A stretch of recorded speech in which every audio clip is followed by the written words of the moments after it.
Monsoon rain triggers landslides and floods across Nepal. 3 killed in separate incidents in Mugu and Rolpa.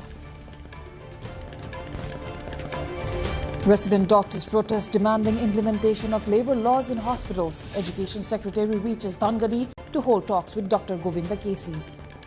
Karnali Province's Chief Minister Kadel resigns, steps down ahead of no confidence vote.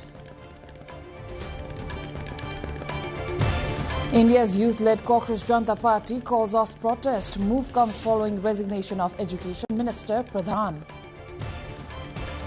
Iran-backed Houthis claim missile attack on Saudi Arabia. Trump claims Iranians getting very serious in talks. And Noah Lyles wins 100-meter title at the U.S. Athletics Championships. Matches personal best with world leading 9.79 seconds. Good evening, I am April Agising Lama and this is NTV World Primetime News. We're coming to you live from Kathmandu at 1900 hours Nepal time. Elsewhere, it's 13:15 in London, 22:15 in Tokyo and just after midnight in Sydney. Now the news in detail. As the monsoon intensifies across Nepal, heavy rainfall has triggered landslides and floods, causing deaths, injuries and widespread damage in several districts. A 3-year-old child was killed after being buried in a landslide with rocks at Pulu Bazar in Karmarong rural municipality of Mugu district. Police said the child was rescued and taken to a nearby health post but died during treatment. His parents sustained minor injuries after the landslide struck the building where they were operating an eatery. Now, meanwhile, 2 persons died after a landslide buried local herders in Sunchahari rural municipality of Rolpa while they were grazing livestock. Police said the bodies of the 2 victims and several livestock have been recovered. Rescue efforts were slowed by the remote location, which is inaccessible by vehicle, while authorities continue to verify the identities of the deceased. Officials have urged residents in landslide-prone areas to remain alert as heavy monsoon rains continue across the country.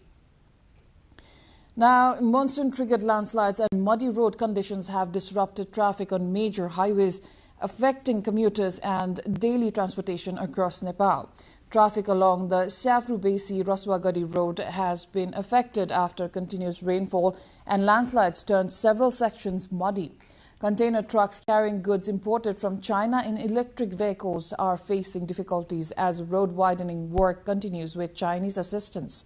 Drivers say frequent blockages on the route used by hundreds of vehicles daily often cause long delays, with some containers taking up to a week to reach catering during the rainy season.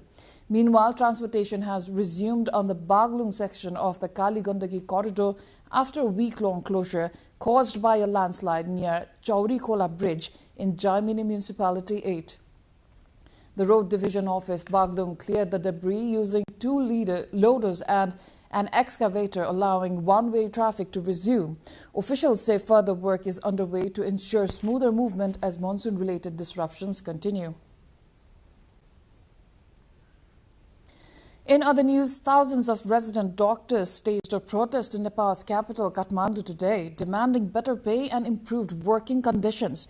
The trainee doctors are calling on the government to enforce the country's Labour Act, including a maximum 12-hour workday and at least 1 weekly day off. Protesters say many hospitals require continuous 24-hour shifts while paying a monthly salary of just 48,000 Nepali rupees, about $350. Doctors also allege widespread labour law violations in both public and private hospitals, affecting more than 7,000 resident doctors nationwide. They warn that long working hours and exhaustion increase the risk of medical errors, threatening patient safety, and say they will continue nationwide protest until their demands are addressed. Secretary at the Ministry of Education and Sports, Chudamani Paudel, has reached Dhangadi today to hold talks with Dr. Govinda Kesi, who is staging a hunger strike at Dhangadi, putting forth his 5-point demands for reforms in the healthcare sector. In a Facebook post, Minister for Education and Sports Susmit Pokhrel stated that Secretary Paudel reached Dhangadi to hold direct talks with Dr. Kesi and resolve the issues through dialogue. According to Minister Pokhrel, Prime Minister's health advisor Dr. J.P. Agrawal and the secretary at the Ministry of Health and Food Safety will also join the talks team in Thangari on Sunday. In his post, Education Minister Pokhrel expressed the commitment to reaching a conclusion on this issue through dialogue at the earliest. Meanwhile, Dr. Keshi was admitted to the Sethi Provincial Hospital in Thangari this afternoon after his health condition was deteriorated. Dr. Keshi is receiving treatment in the ICU of the hospital. Chief of Hospital Dr. Hemraj Pandey said Dr. Keshi was admitted to the hospital following coordination with the administration. Likewise, Minister for Health and Food Safety Nisha Mehta also inquired about the health condition of Dr. Keshi and directed the chief of the Sethi Provincial Hospital to ensure effective management and coordination for Dr. Keshi's treatment. Moving on, the Chief Minister of Karnali Province, Yamlal Kadel, resigned today. Addressing the Province Assembly meeting today, Chief Minister Kadel announced his resignation.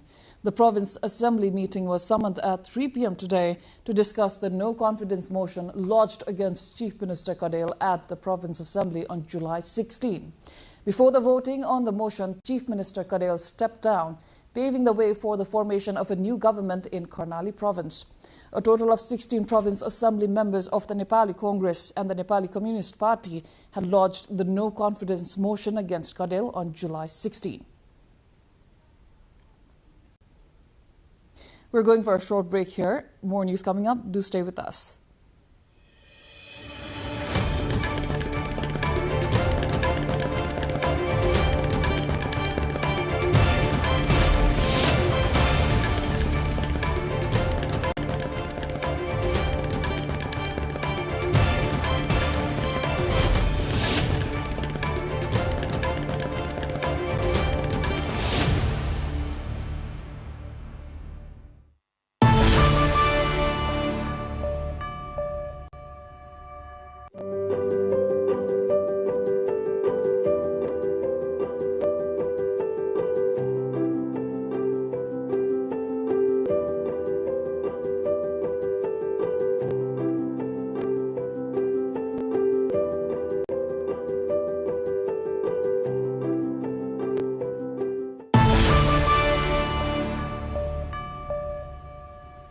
You're watching NTV World Primetime News. Welcome back.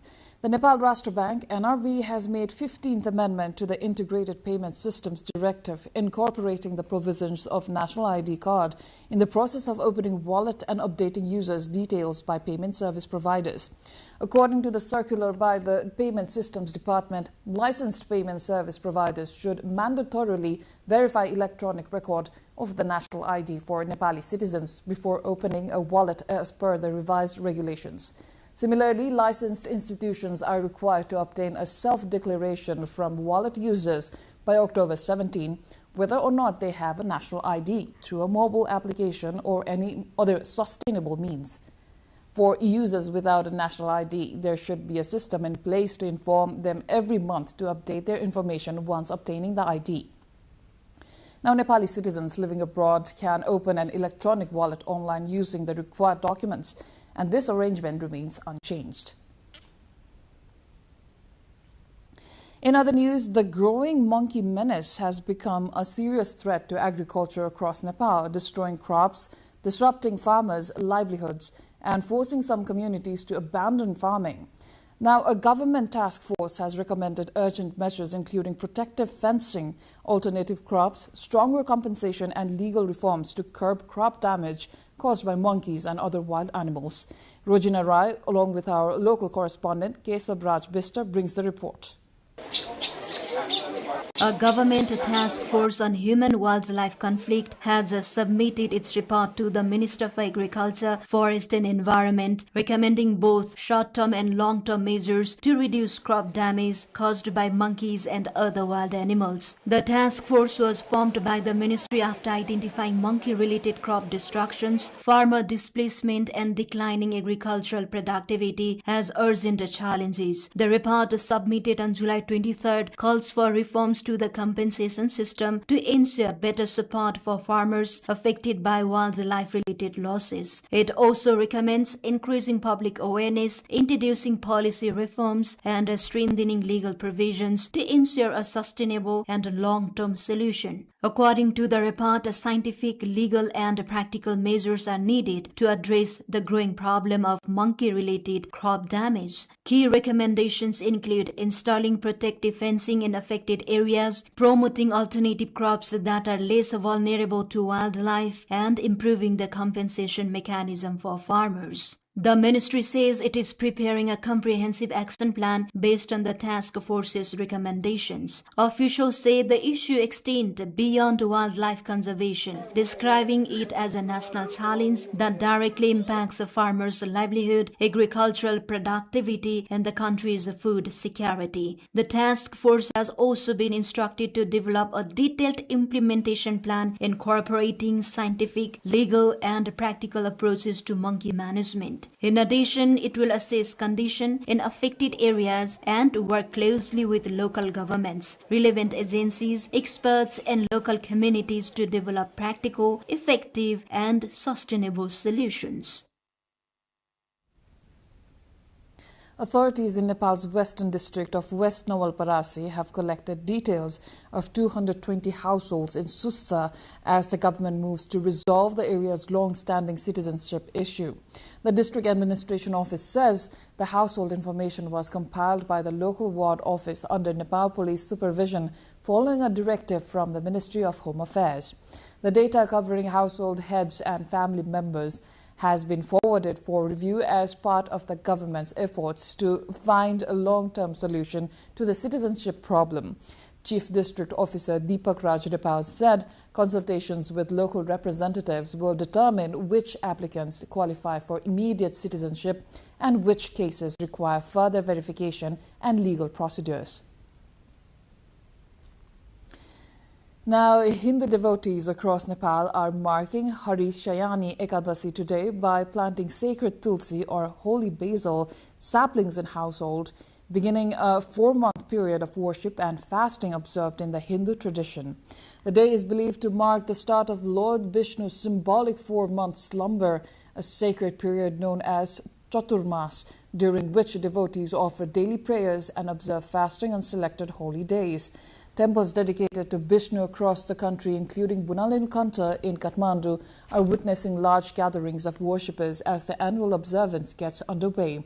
Tulsi, revered as a symbol of Vishnu and widely valued for its medicinal properties, remains a common feature in Nepali homes. The observance will continue on Hari Bodhini Ekadashi in October or November, when devotees perform a ceremonial marriage between the Tulsi plant and Damodar, a form of Vishnu marking the end of the sacred 4-month period. Time again for a short breather. We shall be back with international updates.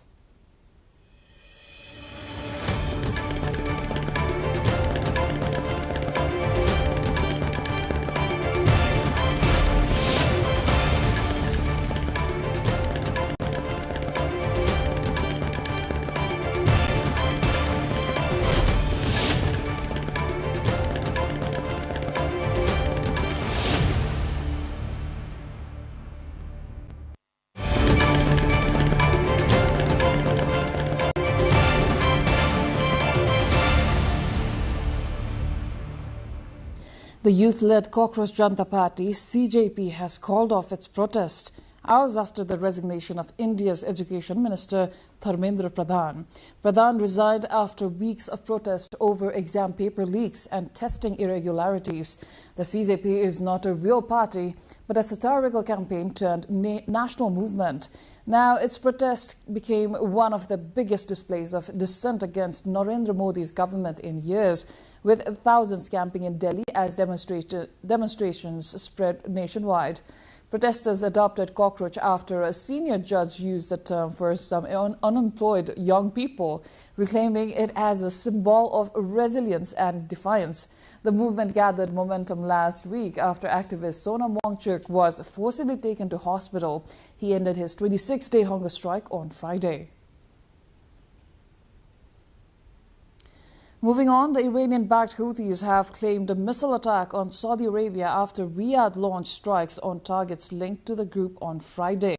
Early on Saturday, the Houthis' Ansarullah media said on Telegram that a Yemeni missile strike had caused fires in the Saudi city of Jizan. The group had vowed retaliation after Saudi Arabia launched airstrikes on Houthi targets in the Yemeni port city of Hodeidah and a nearby island on Friday. Now, meanwhile, U.S. President Donald Trump has said that he had not decided on whether to launch major strikes on Iran yet, as Tehran was now getting serious in talks with Washington.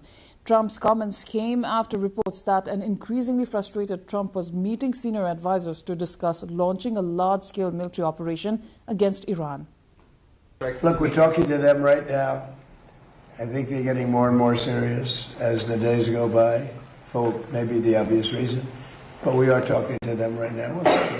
Look, there are two ways. I consider that the smarter way, but the other is probably the easier way, doing what we're doing. And we can take that to a much higher level if we want to. You know, we're prepared to do that, as you know. We're locked and loaded. We're locked and loaded and ready to go, but we're talking to them. So I think while we're talking, we'll see what comes of it. United Nations Secretary General Antonio Guterres has met Syria's Foreign Minister Assad al-Saibani in Damascus.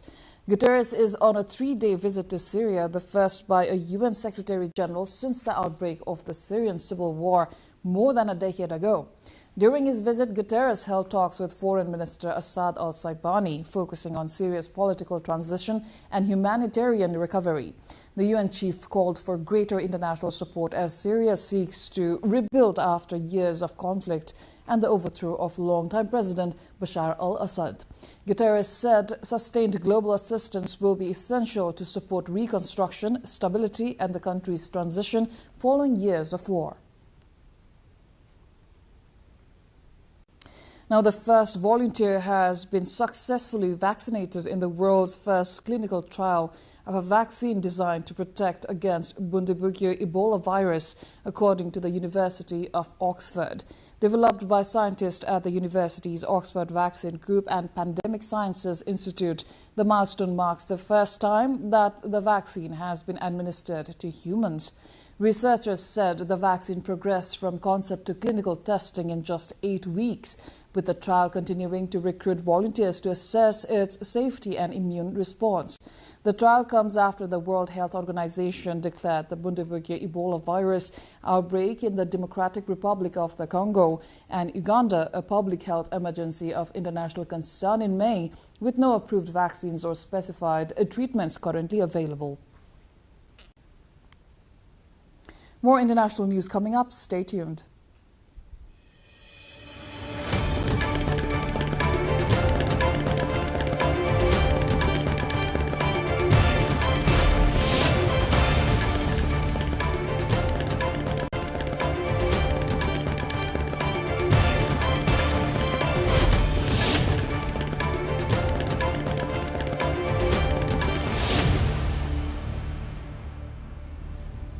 Authorities have evacuated more than 20,000 people and suspended railway services in southern China as approaching Typhoon No threatens torrential rain and gale-force winds, according to state media.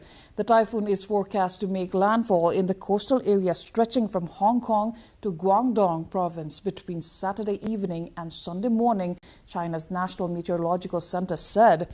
It maintained an orange typhoon alert on Saturday, the second highest level in its 4-tier system, after warning that parts of Guangdong and neighboring Fujian province would experience gales and torrential rain.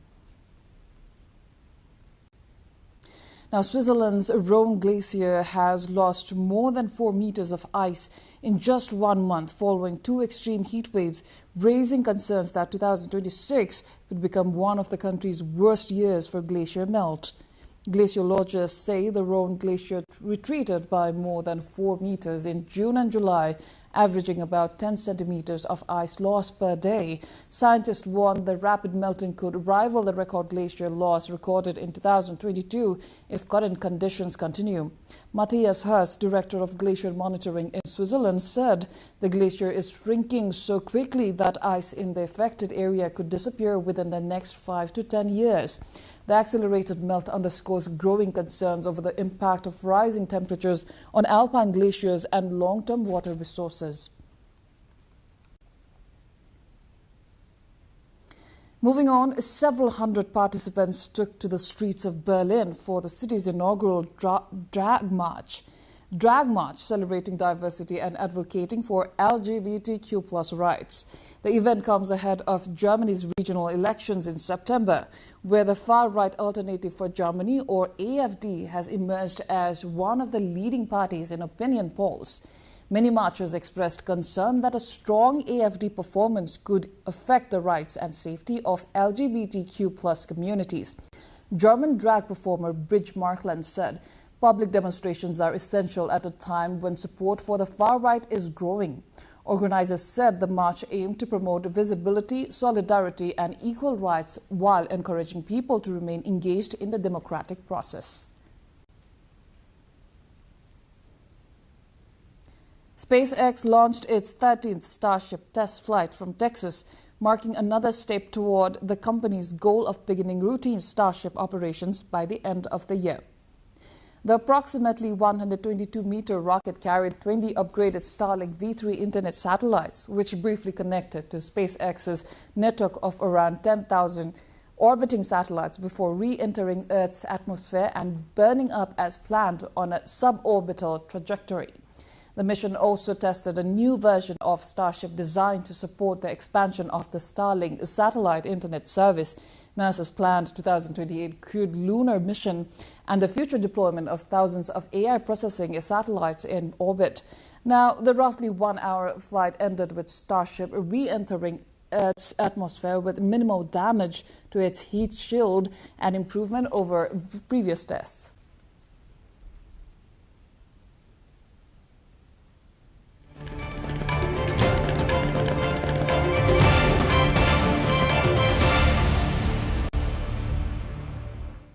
Time now for sports update.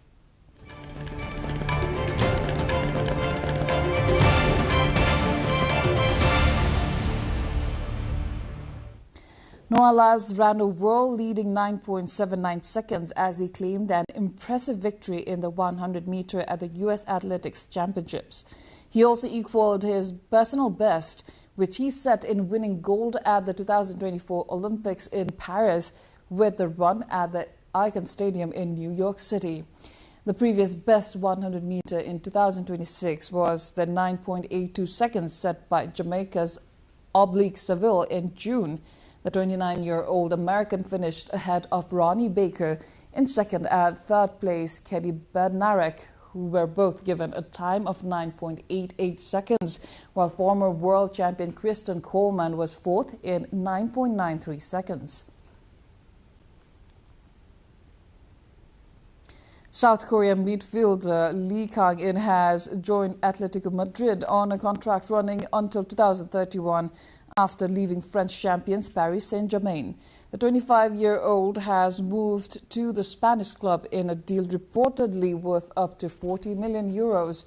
Lee returns to Spain after 3 seasons at PSG, where he made 124 appearances, scoring 16 goals and providing 16 assists. Now, before joining the French side in 2023, Lee played for Spanish clubs Valencia and Mallorca. Now, during his time at PSG, Lee won multiple major trophies, including 2 UEFA Champions League titles, 3 League One titles, 2 French Cups and 2 French Super Cups. The South Korean international made his national team debut in 2019 and has earned 50 caps representing his country at the 2022 and 2026 FIFA World Cups.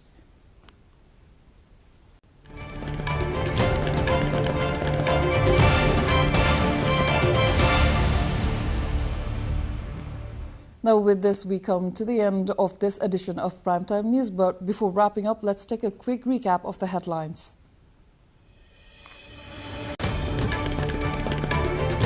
Monsoon rain triggers landslides and floods across Nepal. 3 killed in separate incidents in Mugu and Rolpa. Resident doctors protest demanding implementation of labour laws in hospitals. Education Secretary reaches Thangari to hold talks with Dr. Govinda Keshi. Karnali Province's Chief Minister Kadel resigns, steps down ahead of no confidence vote. India's youth-led Cockroach Janata Party calls off protest. Move comes following resignation of Education Minister Pradhan. Iran-backed Houthis claim missile attack on Saudi Arabia. Trump claims Iranians getting very serious in talks. And Noah Lyles wins 100-meter race at the U.S. Athletics Championship. Matches personal best with world leading 9.79 seconds. That is all for the moment. Our next bulletin will be at 2200 hours Nepal time. Do join us through our social media and get the latest updates from our official website, nepaltelevision.com. Thank you for staying with us. Have a wonderful evening ahead.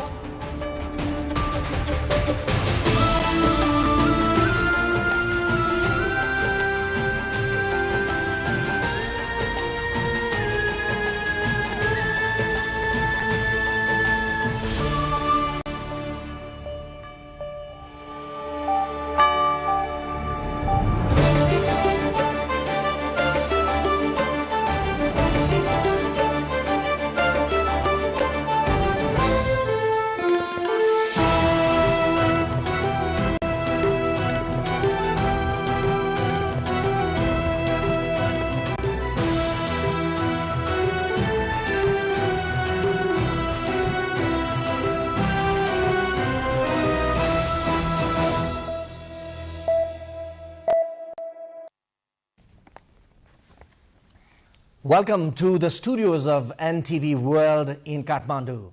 Public Service Broadcasting, PSB Nepal's new initiative to make Nepal more visible and audible to the global audience.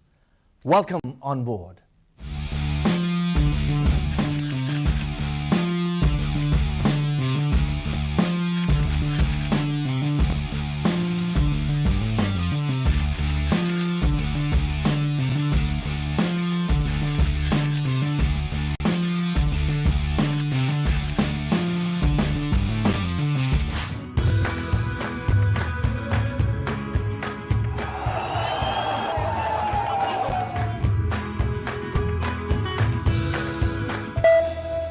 This is NTV World, facts that speak, insights that matter. Telling the stories of a changing planet. NTV World, Nepal's perspective to the world. Exploring the heartbeat of Nepali creativity. This is NTV World. The power of story shaped by technology. NTV World. Unearthing Nepal's hidden heritage. Discovering the timeless Nepal. Telling stories that endure across centuries. Where culture breathes, stories bloom. When the world moves, we make a sense of it. NTV World. Taste of Nepal. Every recipe, every flavor tells the story. Journalism in the digital age. Fast, focused, verified. Stories hold power. Stories reflecting life. Stories of the hinterlands. Reporting for NTV World. This is NTV World. Welcome to News Hour. This is NTV World. Welcome to Primetime News. One story at a time. Crossing borders, connecting voices, where Nepal meets the world in dialogue. This is NTV World, Nepal's perspective to the world. Voices that connect Nepal to the world, bringing perspective, region and relevance to every story. NTV World, Nepal's perspective to the world. Stand by. Mic is on. 3, 2, 1, cue. We are NTV World.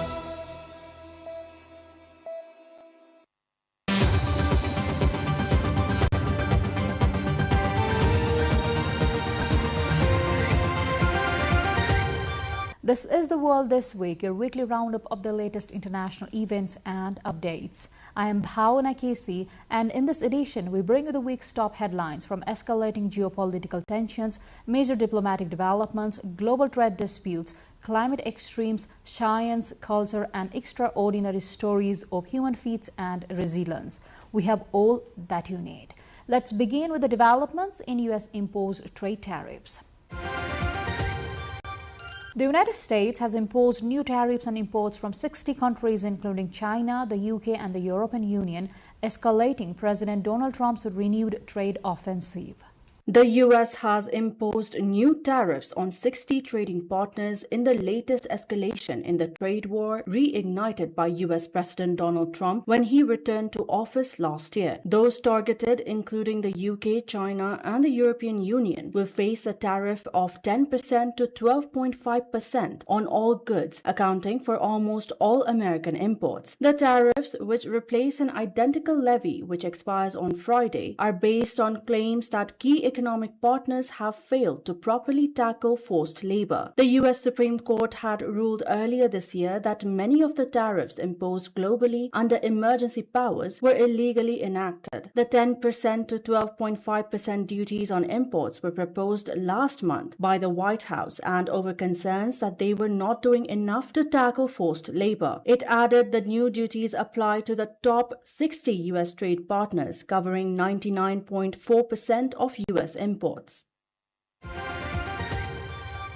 Tensions between the United States and Iran have escalated after Tehran launched drone strikes on U.S. military facilities across the Middle East in response to continued American attacks. Iran says it has carried out drone strikes on U.S. military facilities and bases across the Middle East in retaliation for the 13th consecutive night of American attacks on the country. Explosions were reported along Iran's Gulf Coast and in western, northern, and central areas. 4 people were killed and 5 injured in an attack in the southwest, according to Iranian state media. Iran later announced strikes on U.S. allied Kuwait, while sirens sounded in Bahrain and Jordan, and flights were suspended at a major Iraqi airport after a reported drone crash. It comes as Iran condemned the U.S. plan to use frozen Iranian assets to pay for war damages, in a sign of further escalation between the two countries. On Thursday, U.S. President Donald Trump said damages to ships and cargo in the Strait of Hormuz would be paid for by Iranian money that the United States has in its possession and controls. Iranian Foreign Minister Abbas Araghchi responded by saying that seizing another country's assets to pay for unrelated future claims is an incendiary precedent. In June, the U.S. and Iran agreed on a 14-point memorandum of understanding to halt military operations and reopen the Strait of Hormuz, as well as to reach an agreement to end the war over the following 60 days. But 3 weeks after it was signed, Trump declared the ceasefire over after Iranian attacks on ships in the strait and U.S. strikes in response. Meanwhile, UN Secretary General Antonio Guterres has warned that the escalating Middle East conflict is pushing the region toward an unimaginable crisis, as growing confrontations risk triggering a wider cycle of instability.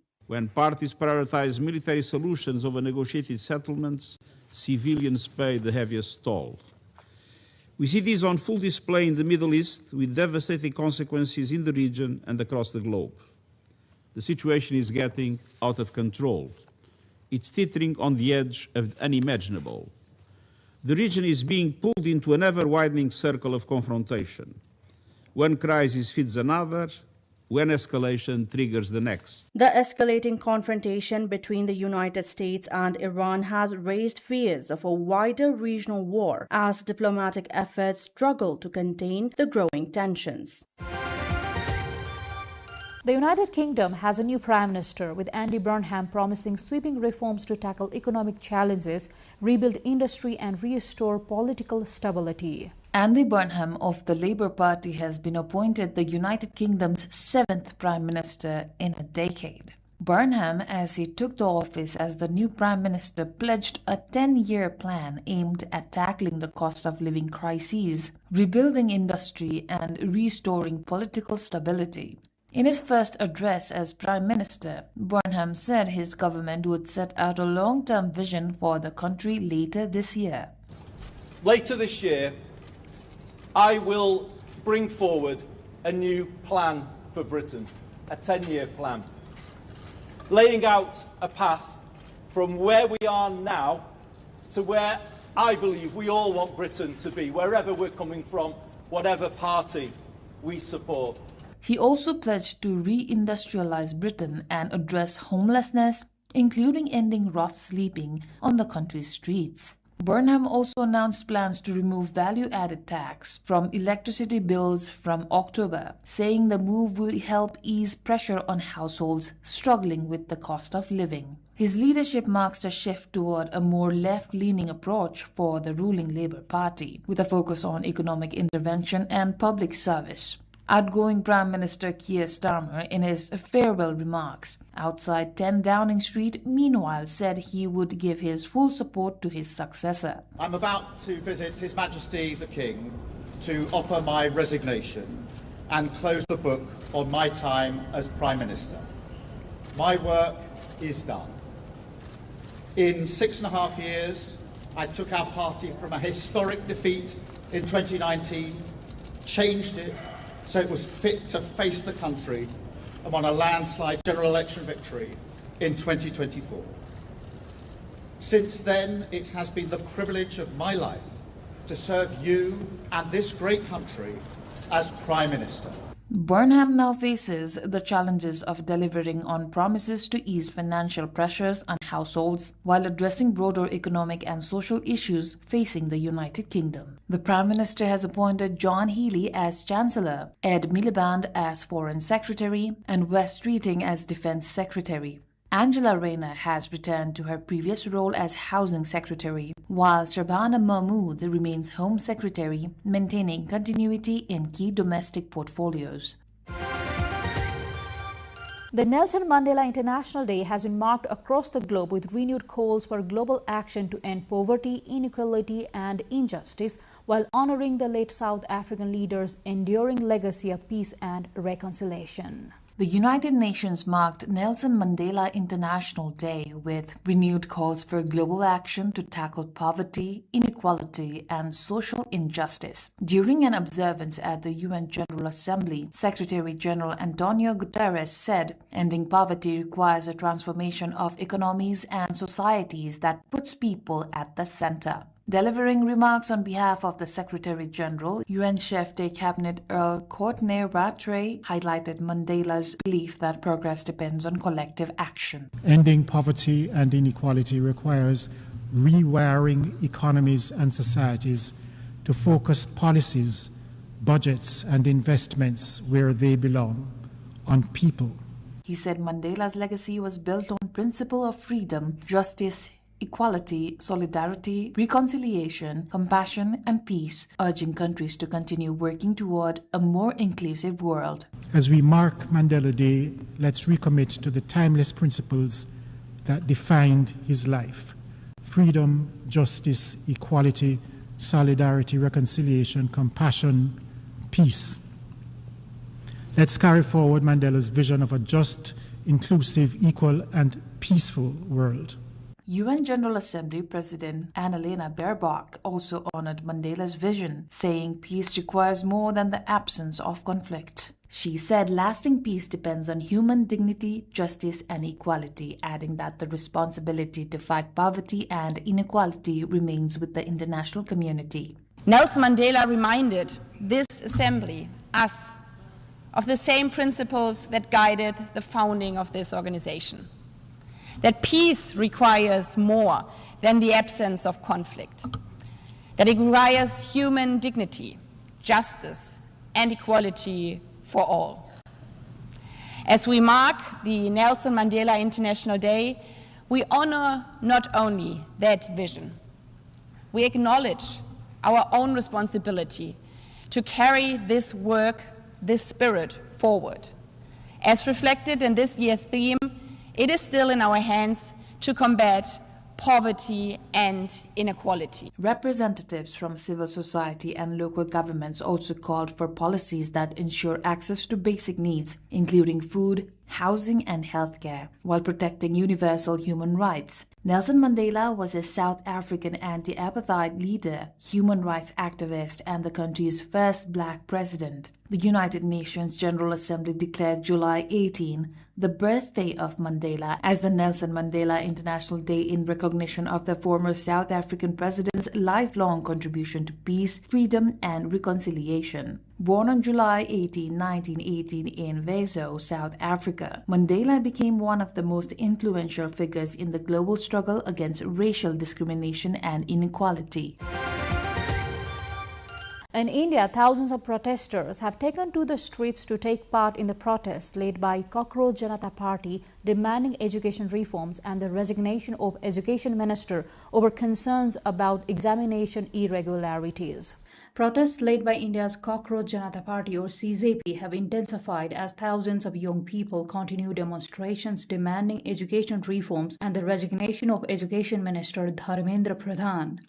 The satirical youth-led movement emerged after remarks by India's Chief Justice earlier this year, who used the term cockroach while referring to unemployed young people entering journalism and activism. The comments sparked criticism, after which he clarified that he was referring only to individuals with fake and bogus degrees. Representatives on Friday held talks with the Indian government following weeks of protest over allegations of examination paper leaks, including controversies surrounding the National Eligibility Cum Entrance Test or NEET. However, both sides said the discussions failed to resolve the protesters' key demand for the Education Minister's resignation. The CJP-led protest has gained further attention after activist Sonam Wangchuk ended a 26-day hunger strike in support of the movement. Indian Prime Minister Narendra Modi has responded by promising stronger measures to prevent examination paper leaks, saying a draft law will be reviewed by the cabinet. Despite the Indian government's response, protesters say they will continue their campaign as the movement spreads across several Indian cities and increases pressure over concerns surrounding the country's education system. Western Europe has recorded its hottest June on record as extreme heat fueled devastating wildfires in Spain and France, forcing evacuations and threatening communities. Western Europe is facing a growing climate crisis as record-breaking heat fuels devastating wildfires across Spain and France. The World Meteorological Organization says the region experienced its hottest June on record, with climate change and unusually warm sea temperatures intensifying extreme weather conditions. In France, officials evacuated the entire peninsula on the southwest coast as wildfires swept through the region, forcing thousands of people to flee. Firefighters battled flames that had burned thousands of hectares of land, while some residents escaped by boat. Meanwhile, Spain declared a national emergency as multiple fires spread out of control near Madrid and other regions. Prime Minister Pedro Sánchez described the situation as dramatic and urged people to remain cautious. Scientists warned that rising temperatures are increasing the frequency and intensity of heat waves and wildfires, highlighting the urgent need for stronger climate action. India has moved closer to its first human spaceflight mission after ISRO successfully tested a key crew module recovery system for the Gaganyaan program. India has taken another major step toward its first human spaceflight mission after the Indian Space Research Organisation (ISRO) successfully completed a key crew module recovery test for the Gaganyaan program. The second integrated airdrop test, conducted at the Satish Dhawan Space Centre in Sriharikota, Andhra Pradesh, focused on testing the parachute system that will help safely bring astronauts back to Earth after the space mission. During the test, the crew module was released from an aircraft and the recovery system was activated. A sequence of 10 parachutes deployed successfully, reducing the module's speed and preparing it for a safe splashdown, demonstrating the effectiveness of the system designed to protect astronauts during the re-entry. The latest test follows the completion of the first integrated airdrop test in August of 2025, as ISRO continues a series of trials to validate critical technologies ahead of the crewed mission. The Gaganyaan mission aims to send Indian astronauts into low Earth orbit and safely return them to Earth. The country's first crewed space flight is scheduled to launch from Sriharikota in 2027. More than 1,000 competitors from 53 countries gathered in the Netherlands for the European Speed Cubing Championships, showcasing the growing popularity of competitive Rubik Cubes solving. More than 1,000 competitors from 53 countries have gathered in Arnhem, the Netherlands, for the 11th European Speed Cubing Championships. The competition features a range of Rubik's Cube solving events, including traditional timed challenges, blindfolded solving, and unusual categories such as solving cubes while wearing oven gloves. Known as speed cubing, the sport requires competitors to solve puzzles as quickly as possible using techniques developed through practice, memory, and precise hand movements. Participants from across Europe and other regions are taking part in the event, which brings together some of the world's fastest cube solvers. Karl Renatus, a competitor and member of the World Cube Association communication team, said the speed cubing community continues to attract people from different backgrounds through their shared interest in the puzzle. Organizers say the championship highlights the growing international popularity of competitive Rubik's Cube solving and provides a platform for participants to compete and exchange skills. The event also features rankings and official records, which competitors aiming to achieve the fastest solving times in their respective categories. The championship is part of a global competitive circuit that continues to expand as more players join organized speed cubing events. Jordan's Aqaba Marine Reserve is seeking UNESCO World Heritage status after conservation experts recognize its resilient coral reef ecosystem and global scientific importance.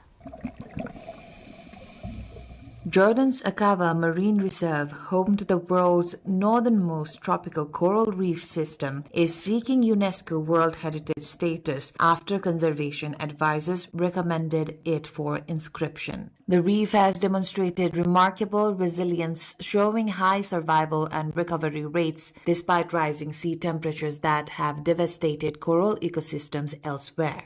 Scientists believe the site could provide vital insights into protecting coral reefs from the impacts of climate change and help shape future global conservation strategies. If approved, the designation would recognize the reserve's outstanding universal value while boosting international support for its long-term protection, scientific research, and sustainable tourism. The reef is home to hundreds of species of corals, fish, and other marine life, making it one of the Red Sea's most biodiverse ecosystems. The 196 member states of the United Nations Educational, Scientific and Cultural Organization are scheduled to vote on new additions to the World Heritage and World Heritage in Danger lists from July 24, when the World Heritage Committee convenes in Busan, South Korea. A successful inscription would mark another milestone in global efforts to safeguard ecosystems that are proving resilient in the face of a warming planet. Japan's centuries-old annual festival has brought thousands of spectators to Fukuoka, where teams race through the streets carrying massive traditional floats. Teams of men carrying heavy floats raced through the streets of Hakata, Fukuoka Prefecture, as part of the annual Hakata Gion Yamakasa Festival. The festival, which has a history of more than 780 years, is designated as an important intangible folk cultural property of Japan and is included on UNESCO's Intangible Cultural Heritage list. Crowds gathered before dawn near Kushida Shrine, the festival's main site. The first float entered the shrine grounds after the sound of drums signaled the start of the event. 7 teams then carried floats through the city while chanting Oisa. Spectators threw buckets of water over the participants to help cool them during the race. Large crowds lined the streets to watch the event and record the procession with cameras and smartphones. A woman in her 70s from Shiga Prefecture said she returns to Hakata every year to watch the festival. She said the sight of the floats give her goosebumps and marks the beginning of summer for her. A record flamingo chicks have hatched at Turkey's Lake Tuz, marking the highest number recorded in 5 years and offering a hope for wetland conservation efforts. A record 12,800 flamingo chicks have hatched at Lake Tuz, one of Turkey's most important wetlands and a key breeding ground for the species. The figure marks the highest number of flamingo hatchlings recorded at the lake in the past 5 years, highlighting the success of ongoing conservation efforts. Environmental experts attribute the increase to strict habitat protection measures and favorable water levels following recent rainfall, which have provided abundant food and ideal breeding conditions. Authorities say the healthy breeding season is an encouraging sign for the region's biodiversity as the young flamingos prepare for their seasonal migration in the coming months. Sri Lanka's annual Ruhunu Maha Kataragama Isala festival has begun, bringing together thousands of devotees from different faith communities in a celebration of multi-religious harmony. The annual Ruhunu Maha Kataragama Isala festival has begun in Sri Lanka, attracting thousands of devotees from different religious communities to the historic Kataragama sacred site. The festival is regarded as a symbol of religious coexistence, bringing together Buddhist, Hindu, and Islamic communities for a series of traditional ceremonies and religious observances. Buddhist devotees gathered at the Kirivihara Stupa for prayers, while Hindu pilgrims visited the main shrine after completing the weeks-long Padayatra pilgrimage, a traditional journey through forests and rural areas. The local Islamic mosque within the sacred precinct also took part in the opening celebrations by holding a traditional flag hoisting ceremony, highlighting the participation of different faith communities in the event. A major part of the festival's opening night featured a ceremonial procession carrying a sacred relics casket on a decorated tusker along the main street toward the Vali Ama Devalaya. The procession included traditional dancers and drummers before the rituals concluded at the main temple. The festival will continue with nightly processions and religious ceremonies through July 29. The event is receiving international coverage through Sri Lanka's national television network, which is providing official media sponsorship. Chinese tech companies are showcasing advanced humanoid robots at the World Artificial Intelligence Conference in Shanghai, highlighting the country's growing ambitions in artificial intelligence and automation.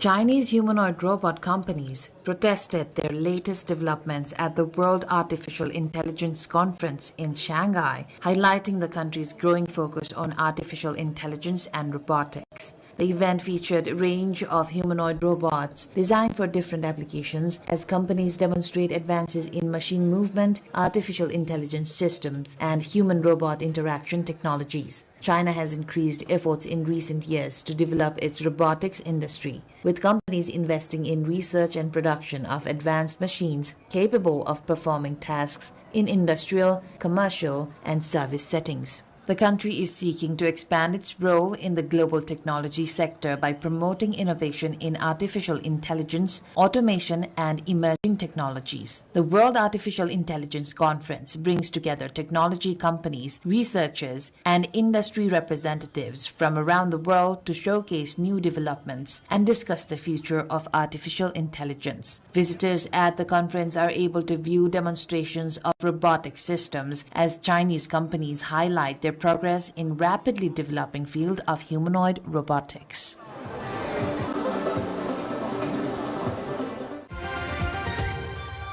And that's all for this edition of The World This Week. Thank you for joining us, and we hope you enjoyed as much as we did bringing it to you. We look forward to bringing you more of the stories shaping the world next week. You can also visit our website at www.nepaltelevision.com and follow us on our social media platforms and YouTube channel. I am Bhavana Kesi. Until next time, take care and goodbye.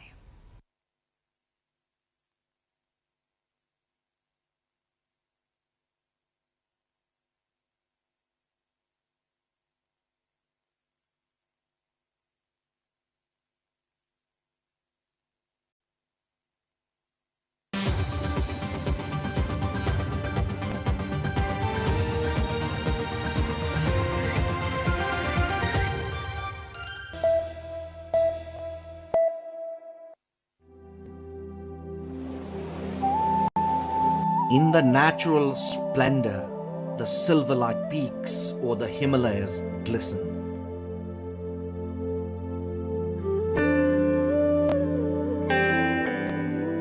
cradling a pond filled with milk in its lap. The Numbur Himal gleams. The Dudkunda, meaning a milk pond in Nepal's northeastern district of Solukhumbu, is truly the gateway to the paradise.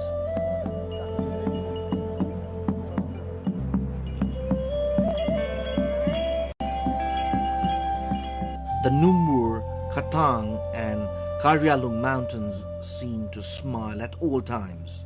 Adorned with a garland of colorful flowers, the Dudkunda is overflowing as if filled with milk.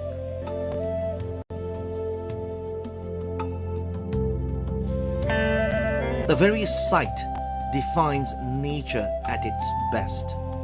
Feels as if the Numbur mountain is giving motherly affection, holding the lake in its lap. The beauty is so serene and virgin that one fears not to stain it by touching. Indeed, Dudkunda is nature at its purest form. Located at Solu Dudkunda municipality, Taksindu, the natural paradise draws many visitors.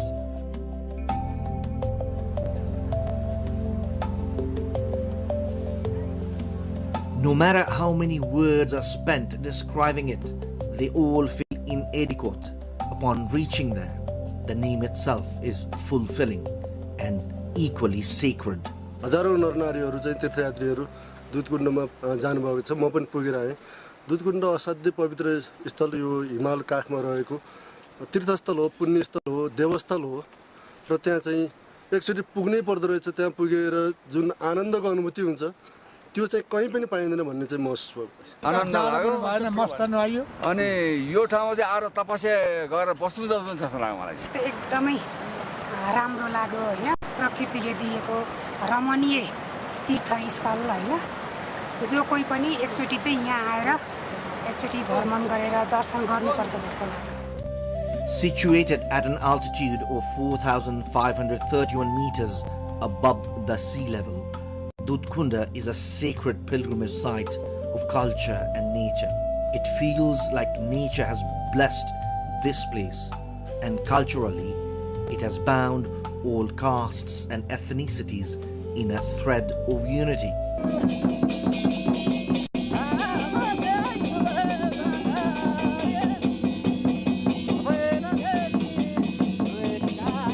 There are various legends and sayings about Dudkunda. One argument is that the pond was formed during the creation of the Himalayas and was discovered by local sheep and yak herders. According to another legend, in ancient times, a yak would go to a stone where the pond is located and offer its milk every day. Later, the place was found to be a pond filled with milk, leading to its name, Dudkunda. This has also led to the belief that gods and goddesses reside here. There are 3 different routes to reach Dudkunda. One route is through Salleri, Faplu, Taksindu and Sasra Beni. Another route goes via Lukla, the gateway to the Everest, through Nunthala, Taksindu and Sahasra Beni. Nature has truly blessed the Solu Dudkunda municipality.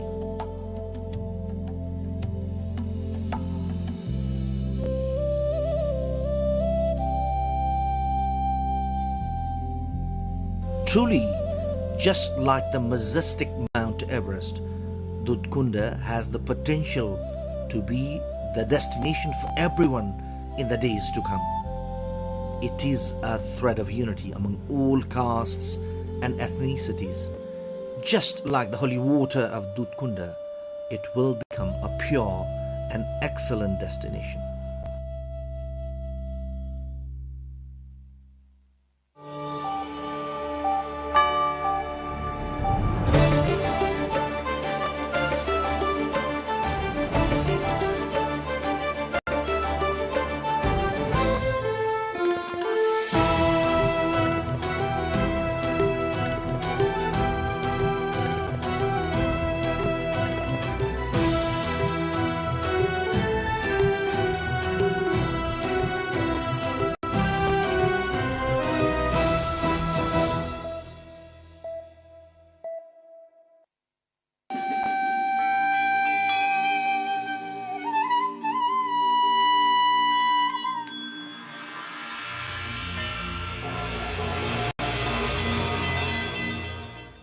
This is where art meets thought. Stories we watch and stories that watch us back.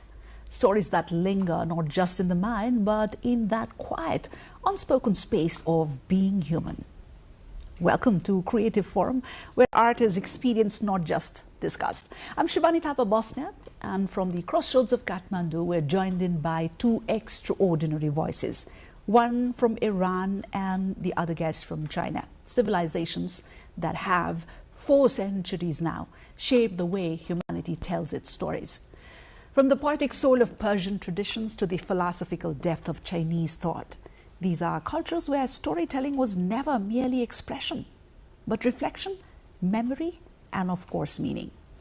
Professor Sun Zhan, Chinese media scholar exploring global storytelling, and our other guest, Mojtaba Bahadori, an Iranian filmmaker who travels the world finding humanity in the quietest moments of life. Both are in town as jury members of the Nepal International Film Festival 2026. Welcome to Kathmandu to both of you. Hello to everyone. Hello to Nepal, to Nepalese people, to this wonderful, colorful, amazing culture that I'm very, very happy to be here and very excited actually. I had a chance to go out last days and I was so impressed by everything. People, they are praying in the street, they are moving around, full of the handicraft, full of people, full of movement. It's like a cinema. It's like a total cinema. Very happy to be here. Nepali people give me, including the smile, the delicious food, and the very lovely students and the friends here. Just to get started, I'm so curious to know, because both of you travel the world with the great work that you do and the great work that you carry around. Mojtaba, let me turn to you.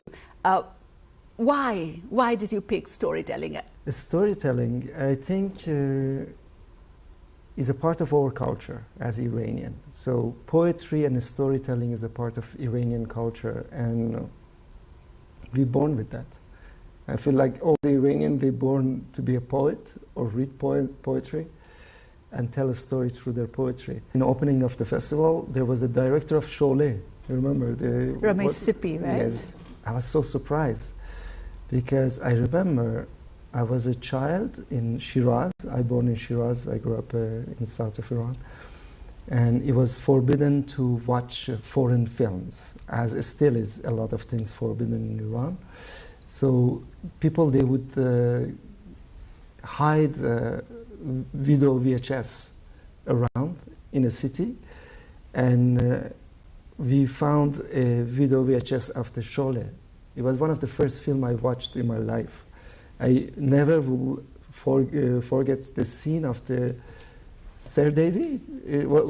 Hema Malini. Yeah, the lady, she's dancing on the Basanti girl, right? Yeah, in the broken glasses, yeah? Yes. It was so impressive how she can do that. Only in cinema you can have those scenes that people, they dance on broken glasses. Yeah, I think the story started by watching films in a very early age.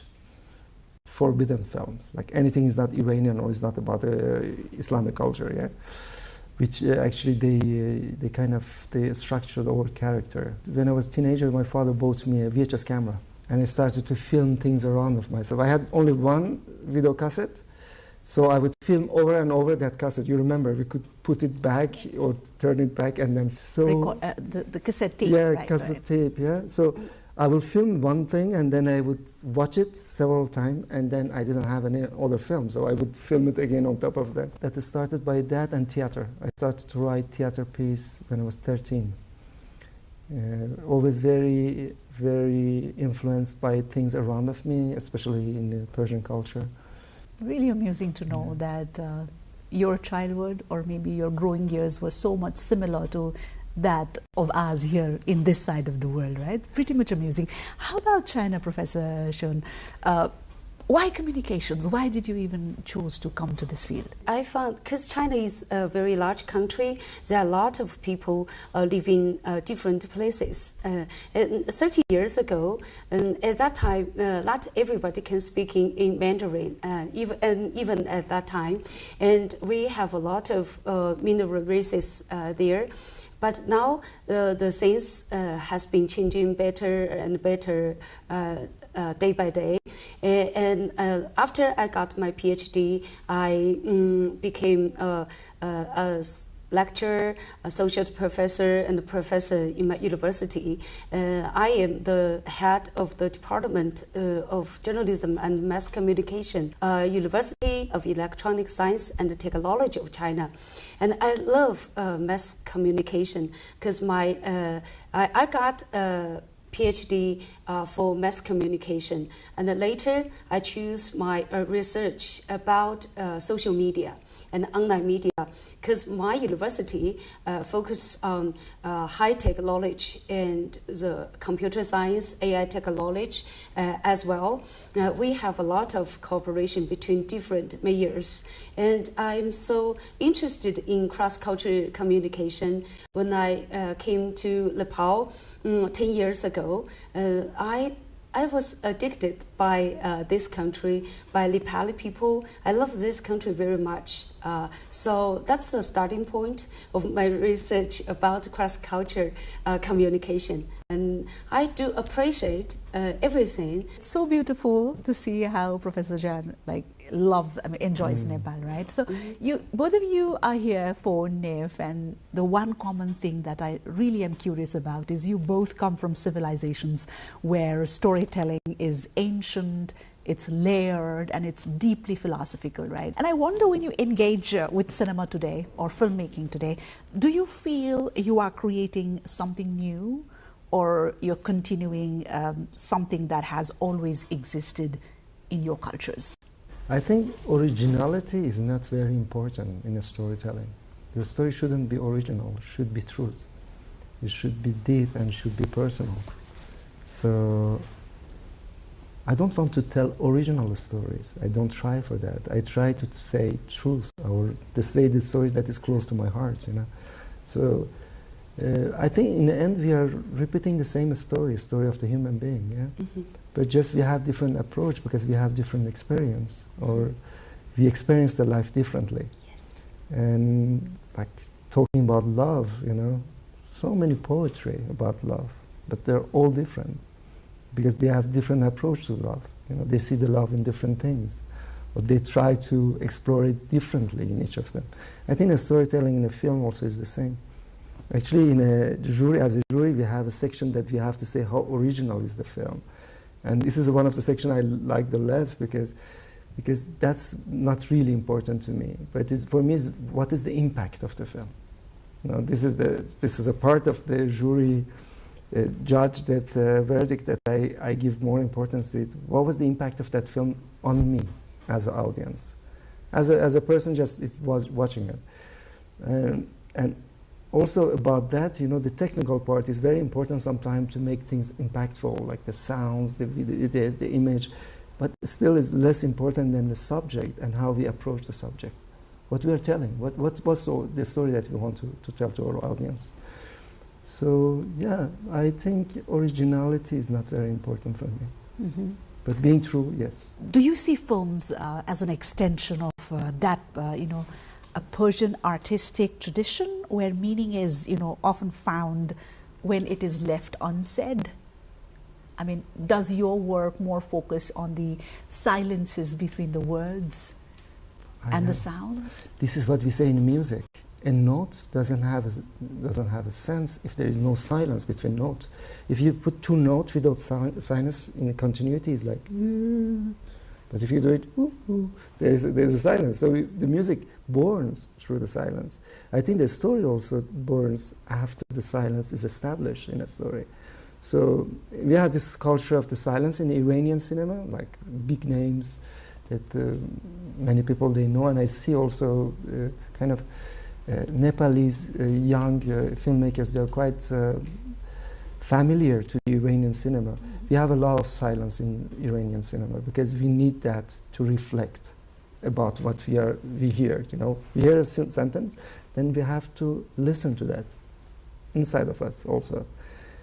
So yeah, like my last film that it got the Everest Award here in NIF last year is full of silence because it's a story of a person who questions if the nature creates so perfectly in its imperfection, me as an artist, what I can create that is better than nature. Why we are creating, actually? So the answer is because we need to make sense for our life. Yeah.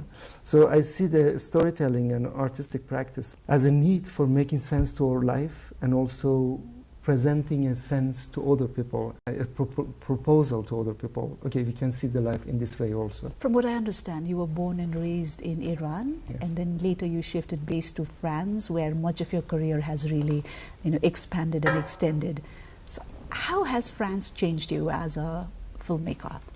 I think France didn't change me, but what it changed me is the people that they listen to your story.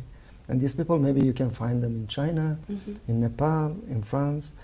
So I think I was lucky to be surrounded by people that they are interested in a story that I want to tell. And of course, I'm still very, very attached to the Iranian storytelling, Still, like in my film On Melting Snow, the main story comes from the poetry of the Rumi.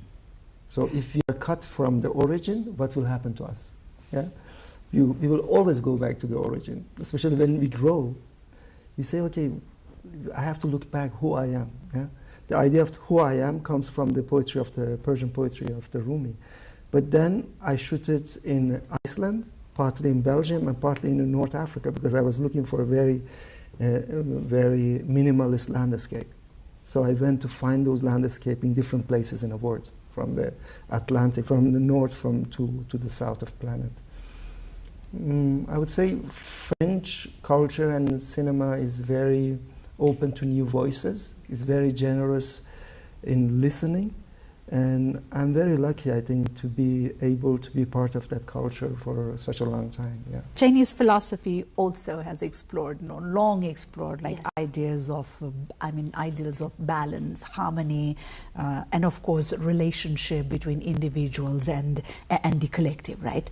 So how do these deeper cultural ideas there shape the ways stories are told? China has long story in this world, and we have a bunch of philosophers of different sides, and it's related to our mind, to our heart, and to the relations between the families or with the others. And it is very important to keep our mind calm and peaceful. So that's why Chinese people always think balance is the most important thing in our life. And you're right, we think independent is related to your freedom as well. So we are so independent in this world, and we treat the others peacefully. That's why if you can understand that, so you can understand Chinese. Mostaba, when we speak of Iranian cinema or films, right, it's almost impossible not to think of certain stillness, a certain honesty, right, a way of seeing that both feels so simple and at the same time profoundly layered. And in many ways, that language has certainly been shaped by masters like Abbas Kiarostami, whose classes you are so privileged to have attended. And I'm really curious, besides what he taught you about cinema, what has changed in you in a way that you see the world under his guidance? I remember the first time I had chance to listen to him directly. He just came back from Africa, and where he made ABC Africa. It was just the beginning of the digital camera, and there was a Handycam. You remember the Handycam with the small films, yeah? So he asked his producer that is it possible to go to Africa to just see the location, to find the location where I can shoot my film. And they said, okay. So he went there with the two other person, and they started to film kids in an abandoned school, like in a school for kids. And the kids, they was interacting with the camera, those very teenagers. He went back, and he decided to make the film just with the rush that he filmed with his Handycam. So no need to take a big camera or whatever. He told us something. He said, if you have a story to tell, don't wait for big cameras, for equipment and those kind of, just do it. If you have something to tell, just do it. Why you're waiting? What makes you wait so long, you know? And this is what I saw also in the Nepalese film.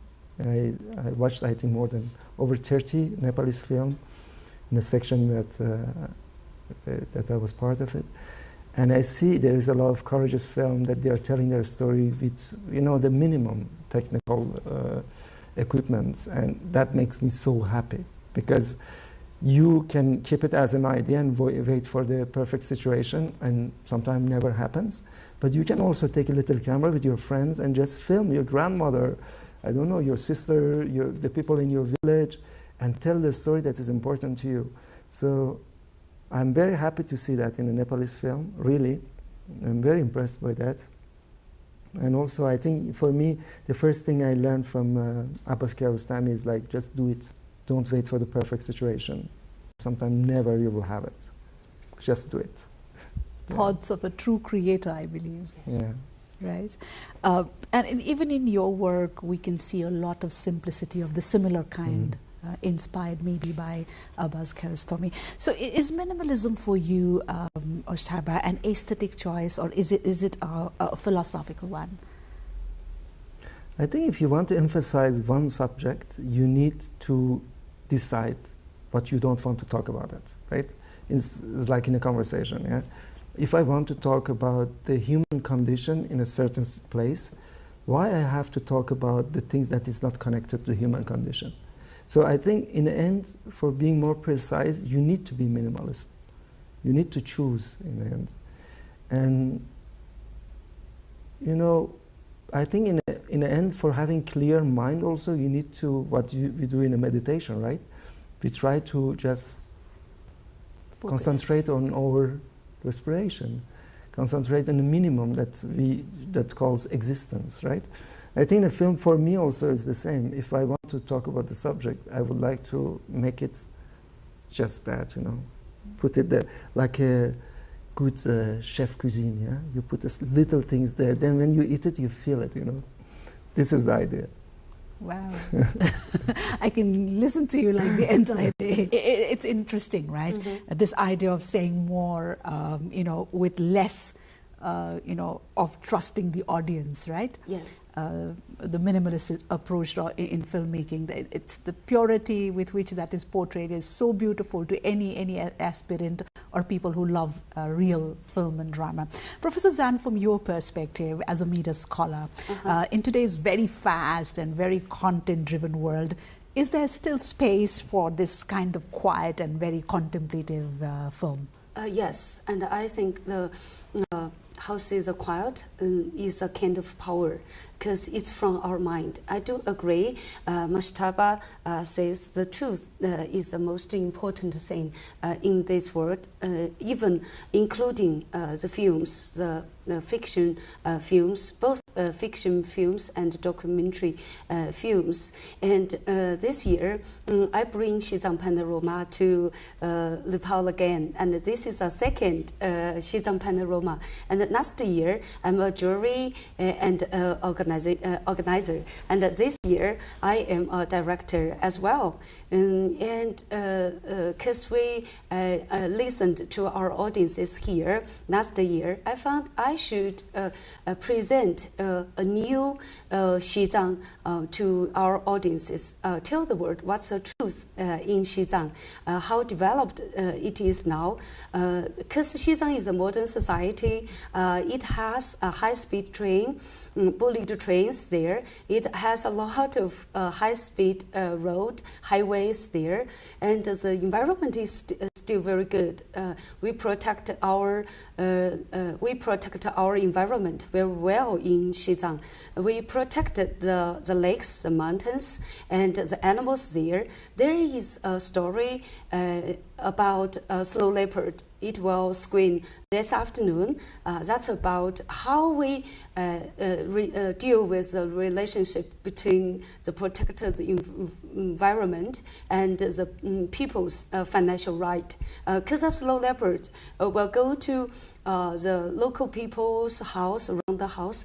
The Slow Leopard ate the sheep. How can we deal with that? Because according to our policy, we have the compensation. The people can get the money back from the government, but still the local people felt angry about the sheep's death, something like that. And from Nepal to China, we have the similar situation about the environment protection. And we also invited 9 young persons from 6 countries, from United States, Russia, Morocco, Italy, Cambodia, and Nepal. The 9 people visited Xizang this January, so we shoot a short documentary film about their visiting. They went to they experienced the new electronic cars, electronic vans. They have the test driving on the highway, and they also took the bullet train, and they went to the electricity power station and see all the development there. And they also experienced the bubble tea with other young generation, because in past times, Xizang people enjoy the butter tea with salt, but it's salty. But nowadays, more people like sweet butter tea, and some people also enjoy the sweet bubble tea. That's very interesting, because the people there are having a new and modern life right now, and the culture and the philosophy is not stopped by the history, and every day is new, and I think the tradition is also on the way day by day. So you mean to say that despite all the high-speed content Yes. trend that is ongoing, still the real-life experience is real and it's more important? Yes. Right? And why did you, besides promotion, Professor San, why did you choose to come back with the Xizang panorama to Nepal, to live? Yeah, Xizang panorama is very important because we releasing 6 films every year about Xizang, and Xizang is a border part between Nepal and China, and between the Himalaya regions and Himalaya mountains. We are really like the families and brothers. We are relatives and neighbors. That's very important for us to know each other. And there are some traditional and cultural aspects are the same between our Xizang culture and the Nepali culture. So we want to, approach the communication between the people in 2 countries. Mustafa, the same question to you. How is the current trend of media, especially on the consumption side, where they're so fascinated into high speed and scandalized contents, affected you as a filmmaker, or has it even affected you? Yeah, but Professor says is very, very right. The culture is not an object that doesn't move. It's something that constantly changes and is a part of this, heritage. The heritage is made every day. And what I see also, go back to the Nepalese film, I see like there is this really nationalism and this strong interest and respect for Nepalese culture via like Nepalese filmmaker, but in the same time, in a lot of films they try to change things, like the habits that exist in families, the old culture that is not good for, So I think they are making culture by respecting their own culture. This is a constant change. The culture is born every single day, yeah? Yes. So I think also the speed, this fast culture is a part of the culture, yeah? The things going fast. But back to minimalism, you have to choose what do you want. Yeah? So do you want to be constantly exposed by this fast world, or you decide to go with your own speed in the road that you choose to be in it, right? I'm like, it's very easy to be lost, you know, to lose yourself, your mind in this fast world. I think it's necessary to have different type of cinema. I don't think one cinema is cinema and the rest is not cinema. Everything is cinema, you know, every different style of the cinema. But some people, they like this one and some the other one, and it's fine, totally fine. Yeah, I think, you know, this very slow cinema is like a reading roman in all time, like a War and Peace of Tolstoy. It's like I tried to read it like maybe 20 times in my life. Always I went until the half, I didn't finish it, you know. So it's the time that, you know, there was in North Russia, it was cold and there was no internet, you couldn't go out. There was snow until here behind of your door. You could read books like this, but today it's more difficult to read books like 5 Ouverture. So I think by your situation, you have to choose your speed also, you know. And it shouldn't be one thing and tomorrow not, you know. You can change. It's fine to change. It's very good to change. We have to be open to change. But my own cinema is a cinema that is impactful and is making me to think and brings me new questions. You know, I watched this film yesterday in opening, the Iranian film. It's a wonderful film. Yes. It's about a man who wants to find a laptop for his daughter to be able to finalize her animation film, you know? 2 different words, but it's about a computer, about creating alone in your own room. So this is an impactful film. I love it. And it's quite, maybe a bit fast for me, but still, I love it. It's impactful. So let's talk about, let's continue talking about NIF, which brings you all to Kathmandu, right? So this place for many, as we have perceived from the feedbacks that we've been receiving from a long time, people in many ways find so many stories unfolding here, right?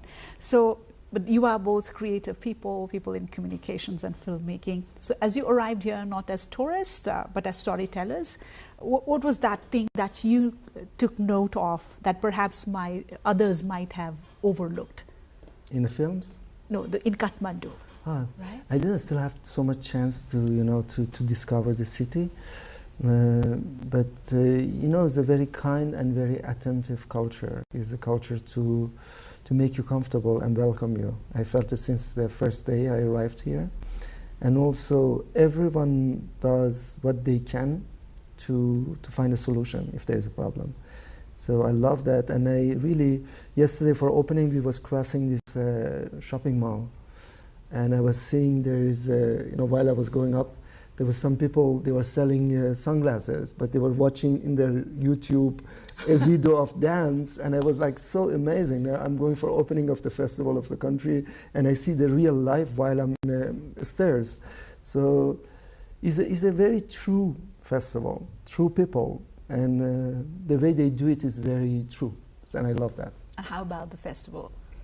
Festivals, films, you know, so far what I watched, I'm impressed. I think, you know, last year when my film got the awards, when I couldn't be here, still I didn't have a clear idea about Nepali cinema. But I was very happy to have an award called Everest Awards. That was the name of the award that I received last year. And I was like, I definitely have to, you know, find the opportunity to go there. And when they invited me as a jury, I was, you know, I didn't hesitate even for a second. And the film, the Nepalese film in particular, young Nepalese film, young filmmakers, they have so much things to say, and they have so much things to change respectfully toward their own culture. And we see that through the film. I'm very happy. I'm very happy to see the films. It's very impactful. Professor Jeanne, for you, Nepal, Kathmandu is like second home, right? Yes. So, yes. I mean, like, does Kathmandu feel familiar to you, or does it surprise you every time you come back? Yeah, actually, every time Kathmandu surprised me a lot. And in recent years, I came back again and again, and I saw the changes by my own eyes. And every time I came back, I found the streets are cleaner and cleaner. And I think the Nepali economy is raising up year by year. That's the happiest thing to me. And the Nepali friends are so kind and friendly, especially the common person on the street. Most of them are very friendly to you. Some kids will say hello to you, and some including the girls and boys. And every time I was touched by some flowers and plants, and because every time I came here in different seasons, I saw different flowers. Sometimes I was touched by the flowers blossom in the corner or on the street or just on the window. I think that's the happiness about Nepali's common person's life, daily life, and I also very grateful for the changes of the cafeteria. And here we can experience different kind of foods, including Korean cuisine, Japanese cuisine, Italian cuisine, Chinese. Yes, Chinese, some snacks here, and Chinese noodles are popular here, and the prices are not expensive. The local young people tell me they love Chinese cuisine, especially from my hometown. I was born in Chongqing, a mountain city in China. That's an amazing city that we see, right, on all those videos. Yes, I showed you before, and it is called AD Digital City. It's amazing, and one day I hope you to visit there. And I think, according to my opinion, Nepal will getting better, will be better and better in the future. Yeah, and the young generation, their how to say, their appearance is really active. Yeah, I like it. Right, thank you. So before we wrap this up, there is one section where I get to ask you quick questions, and I request, you to give me very quick answers, maybe a word or just something that comes, to your mind right away. Silence is accepted. Sorry. I wish not. All right, so the first one is one film that made you feel deeply human, Mojtaba. A Man Without Past, after Aki Kaurismäki. Is this an Iranian film? No, it's a Finnish film. Finnish film. From Finland, yeah. Wow. How about you, Professor Jun? A Snow Leopard. The Snow Leopard. Okay, wow. Silence in cinema or music? Silence. Silence. Silence. A story you will carry with you from Kathmandu? Being grateful. People. Grace, yeah. Wow. Love story. Wow, okay. One word for Kathmandu.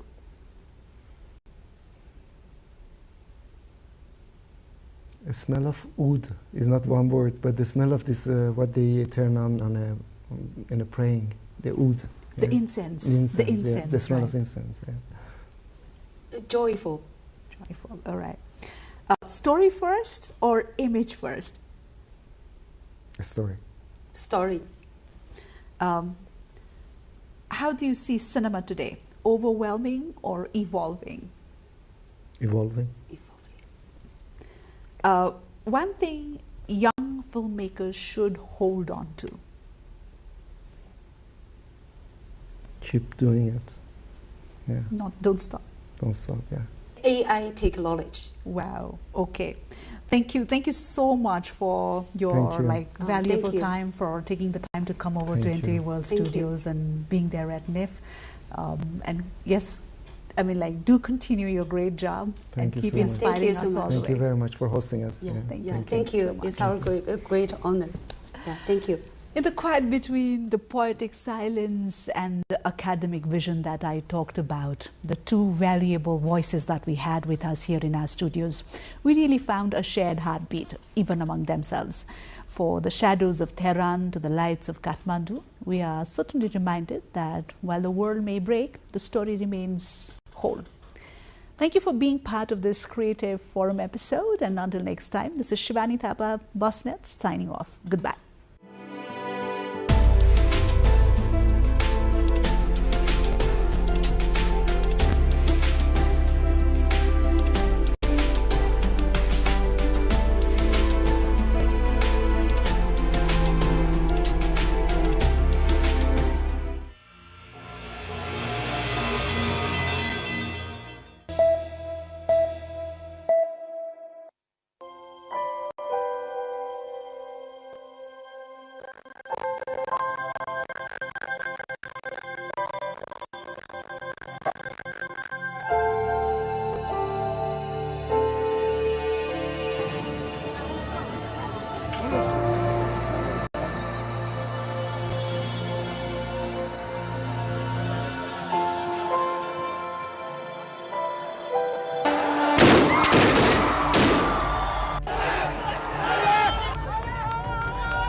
Are you interested to know about Nepal and its major tourist destinations?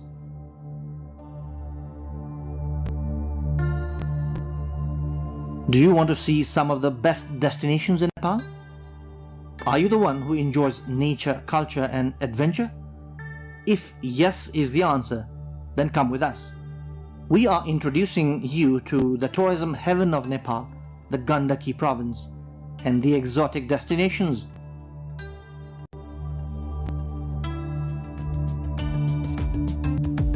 Gandaki province, the tourism capital of Nepal. Gandaki province is very rich with natural diversity and tourism potential.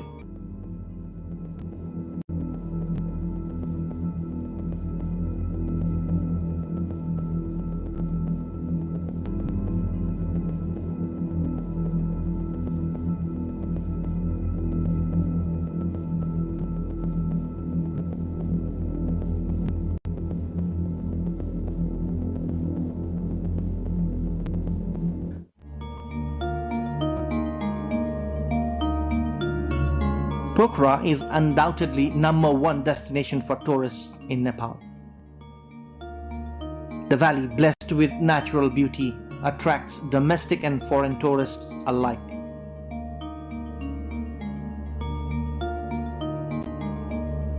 You must have already visited Pokhara. If you haven't or planning another trip, then these are some of the must-go places in Pokhara. The first attraction in Pokhara is the Feva Lake.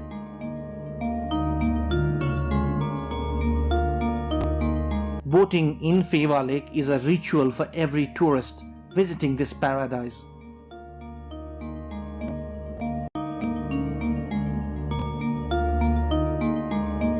The Tal Barahi temple at the center of the lake adds to the beauty of the place. A round-trip boat ride in Feva Lake to and from the temple is a feature of both the lake as well as the temple.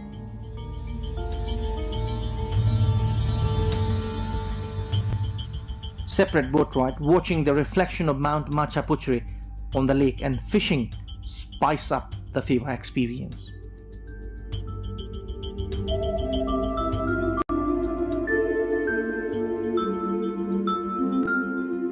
The lakeside along the banks of the Feva Lake is a popular tourist hub.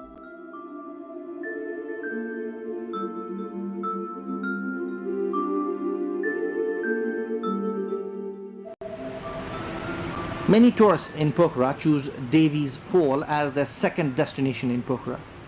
The water from Feva Lake exits towards Seti River through the Gupteshwar cave from this Devi's Fall. The mighty water stream rushing deep down into the gorge, covered by water vapor, is a magical sight.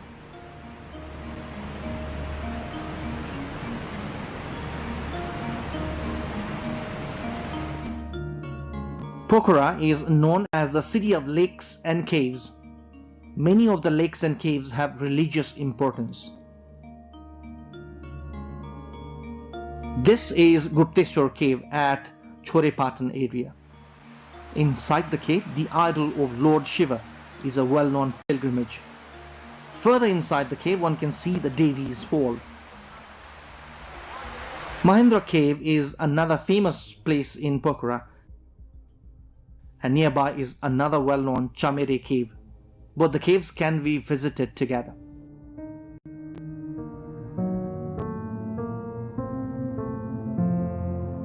Two other well-known tourist destinations in Pokhara are Begnas and Rupa lakes.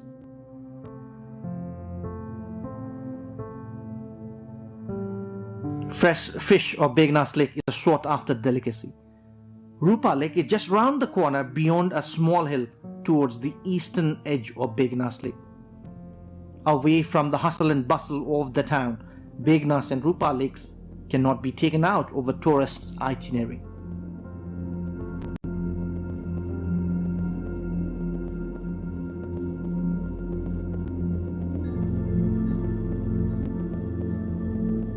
This is the famous White Monastery on top of the hill above Feva Lake.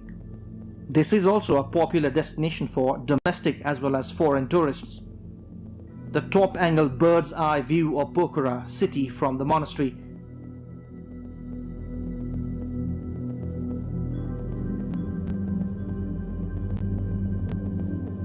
is a sight to behold. The placid Feva Lake, the tall mountain range, and the birds like paragliding pilots on the background of Sarankot Hill are mesmerizing.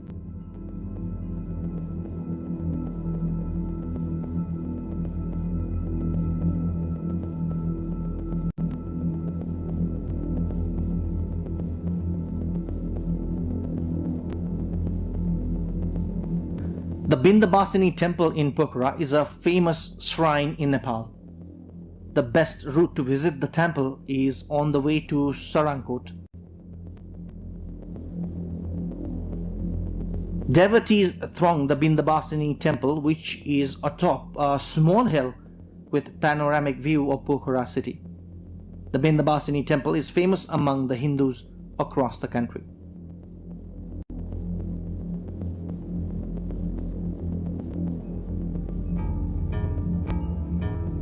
Sarankot is a hill station on top of a hill on the northwestern side of Pokhara.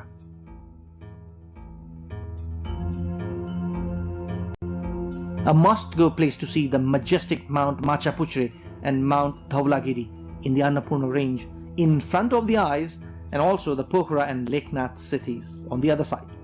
Sarankot is synonymous to paragliding in Nepal. Taking off from the Sarankot hill, one can enjoy the panoramic mountain range in addition to the bird's eye view of Pokhara city. Ultralight and zip flyer offer a thrill to adventure seekers in Pokhara and are becoming major interests for tourists. Other places, including Swarak in Sangja, have the potential to be world's best place for paragliding. First time in Nepal, Paragliding Accuracy World Cup was held at this place, situated at Mahapur of Virkot municipality of the district. The place drew global attention after the event. Pokhara, famous tourism destination of the country. Majority of locals engaged in tourism industry. The city of lakes and caves, hub of aviation sports. Some major destinations: Lakeside, Feva Lake and Tal Barahi Temple, Begnas and Rupa Lakes, Mahendra Gufa.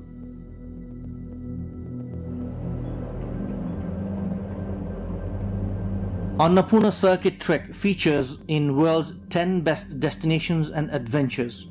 The trekking circuit is the choice of many trekkers as it offers both adventure along with mesmerizing view of mountain ranges. Arguably the best trekking circuit in the world, travelers get up close with dozens of mountains including the Annapurna, Dhaulagiri, Nilgiri.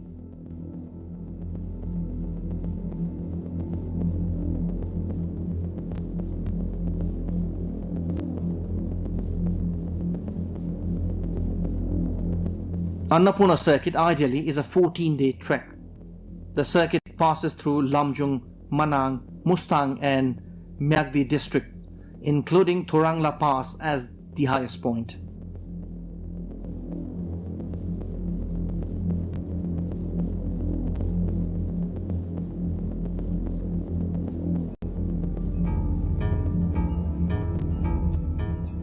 Places including Dhampus, Ghandruk and Poon Hill are part of this trekking circuit.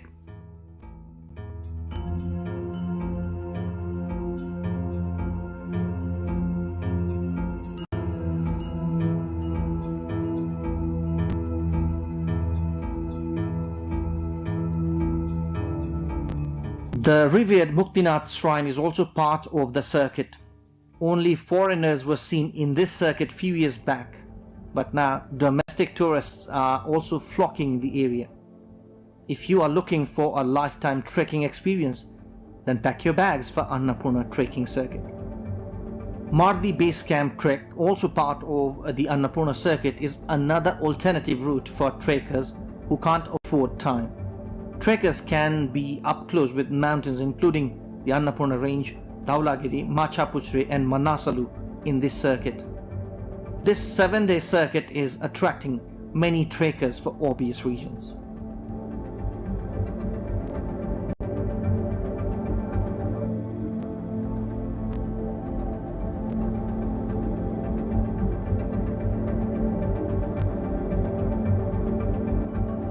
Another famous trekking route in Gandaki province is Manasalu circuit.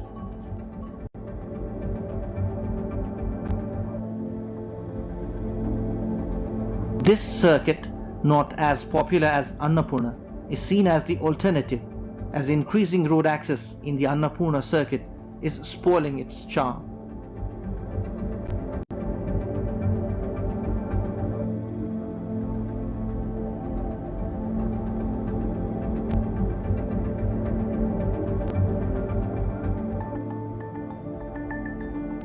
Not just for adventure and natural beauty, Gandaki province is also popular for religious tourism. Dozens of temples in this province draw devotees in numbers. Hundreds of thousands of religious tourists visit this province every year. These sites are important for domestic tourism.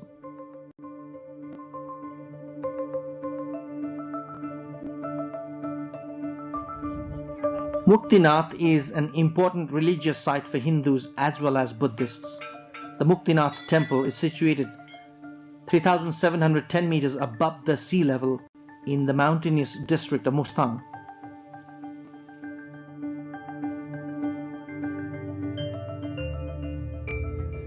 For Hindus, this area is Mukti Kshetra, and Buddhists call it Chuming Gyatsa in Tibetan language. The religious site is famous for Saligram, revered as the manifestation of Lord Vishnu. As per Hindu belief, one who reaches this area will attain salvation.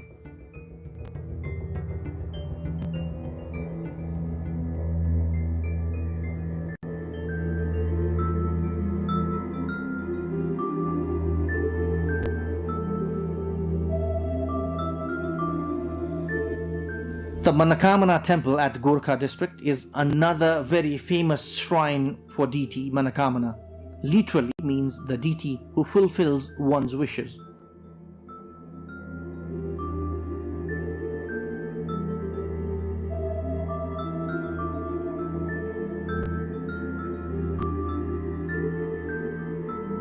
Situated some 1300 meters above the sea level, we can see Mahavarat hill range and Shimkeswari peak towards the south, and Mount Annapurna and Mount Manasalu among others towards the north. Beautiful sunrise and sunset is visible from the temple premises.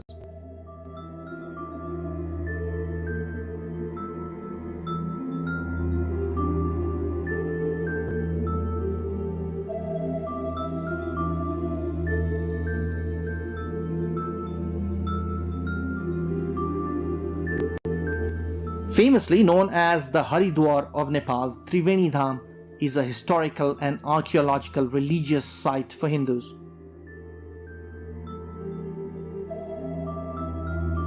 The confluence of Narayani, Tamasa and Sonbhadra rivers is called Triveni Dham.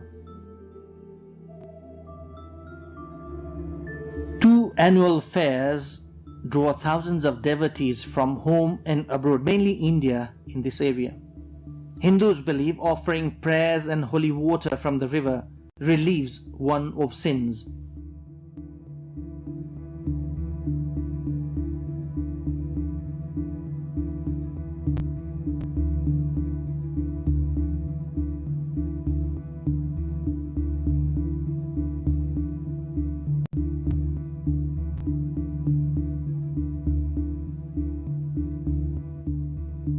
The mountainous district of Mustang features in world's top 10 tourist destinations. The natural splendor of Mustang, known as the land beyond the Himalayas, is simply striking.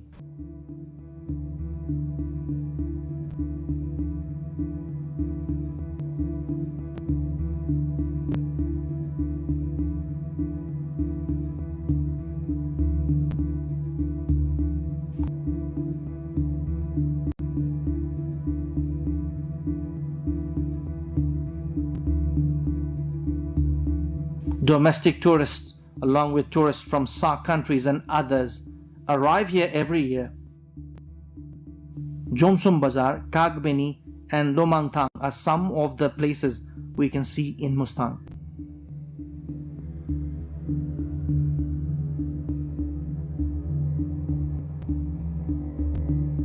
Manang is known for Tilichu, the lake at the highest altitude in the world.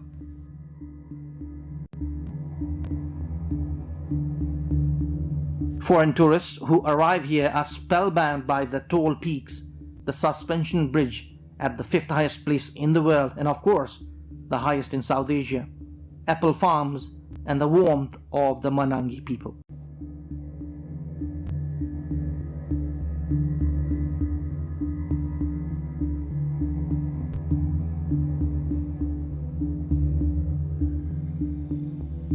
Dhorpatan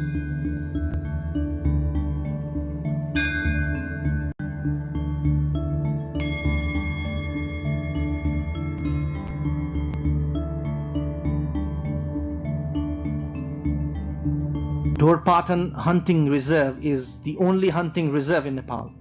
Established in 1987, it covers an area of 1325 square kilometers in the Dhaulagiri of western Nepal, spreading across Rukum, Magdi and Baglung districts.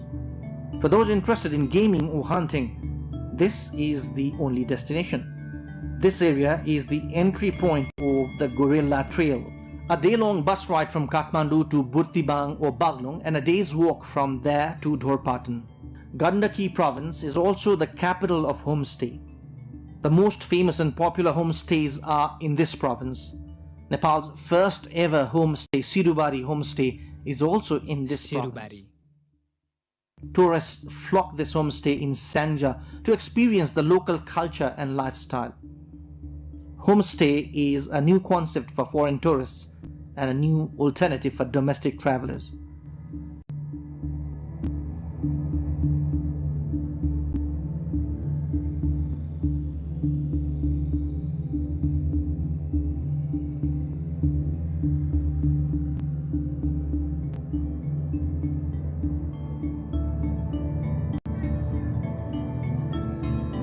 The Ghalegaon in Lamjung is also famous for its homestay. Ghalegaon is an ancient, almost 700 years old civilization and also called the model village of Sar. The main source of income for Ghalegaon dwellers is tourism. Lamjung district has the most number of homestays in Gandaki province. Kaulepani, Purankot and Bhujung homestays are some of the other well-known destinations in Lamjung. Homestays are popular because they not only provide accommodation and food at an affordable cost, but also give an opportunity to experience the rural life and culture.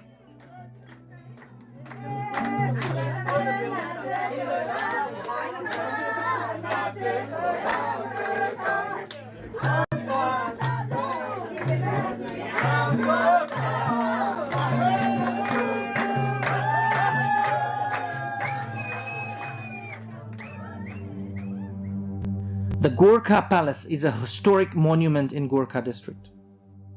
This is where then King Prithvinarayan Saha, who conquered small kingdoms and unified into larger Nepal, was born. Not a faraway destination from Kathmandu and also a subject of research and study for many. Some of the other attractions: Gorkha Palace Museum, Gorakhali Temple, Cave, Liglikot, Panoramic Mountain View, Barpak, the 2015 earthquake epicenter. Gandaki province is leading in tourism industry and an example how rural tourism can be a source of income.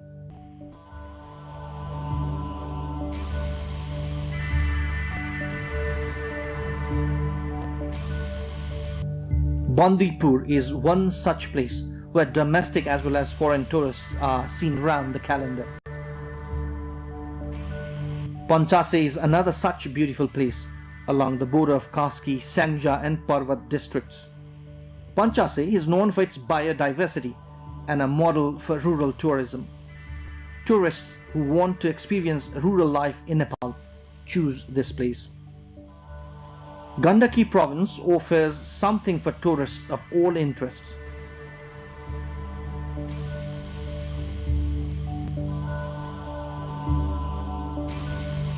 From a day to a month, you can spend your trip as per your interest in destinations of your choice.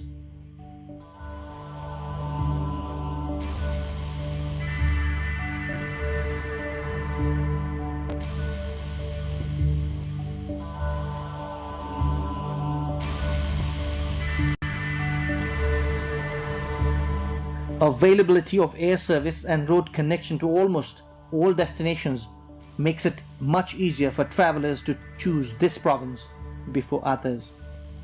Adequate hotels and homestays, restaurants and eateries are ready to cater to travelers of varying need and interest.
Welcome to the Hinterlands on NTV World. This weekly show brings together stories from the hinterlands of Nepal, takes you beyond the cities and highways into the heart of Nepal's rural landscapes. I am Rosina Rai.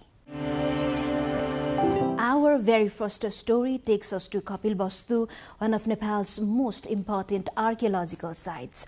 A remarkable discovery has recently come to light in this place, as nearly 2,500 ancient copper coins along with a copper vessel believed to date back to the 12th century were uncovered.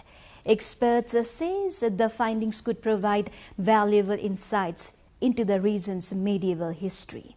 A report. हामीले खोल्ने क्रममा छौं के कति कोइनहरु छ अनि यो coin चाहिँ विशेष गरी चाहिँ कोइनको भने चाहिँ अनुमान गर्दाखेरि चाहिँ मुस्लिम समयको कोइन हुन सक्छ यसमा चाहिँ 12औं देखि 13औं शताब्दीको अनुमान गर्न सकिन्छ. Another remarkable archaeological discovery has been made in Kapilvastu district. Around 2,500 ancient copper coins and a copper vessel of archaeological significance have been unearthed in Bhavani village of the district. The discovery was made while local farmers were planting paddy and noticed a copper vessel buried beneath the field. Following the discovery, a team from the Kapilvastu District Police Office and officials from the Kapilvastu Museum in Tilorakot rushed to the site. In the presence of local representatives, community leaders, journalists and other stakeholders, the artifacts were formally recovered. Police said the recovered items are now being transferred to the Kapilvastu Museum in Tilorakot, where they will be preserved and examined in detail. किसानहरुले खेती रोपाई गरिरहेको ठाउँमा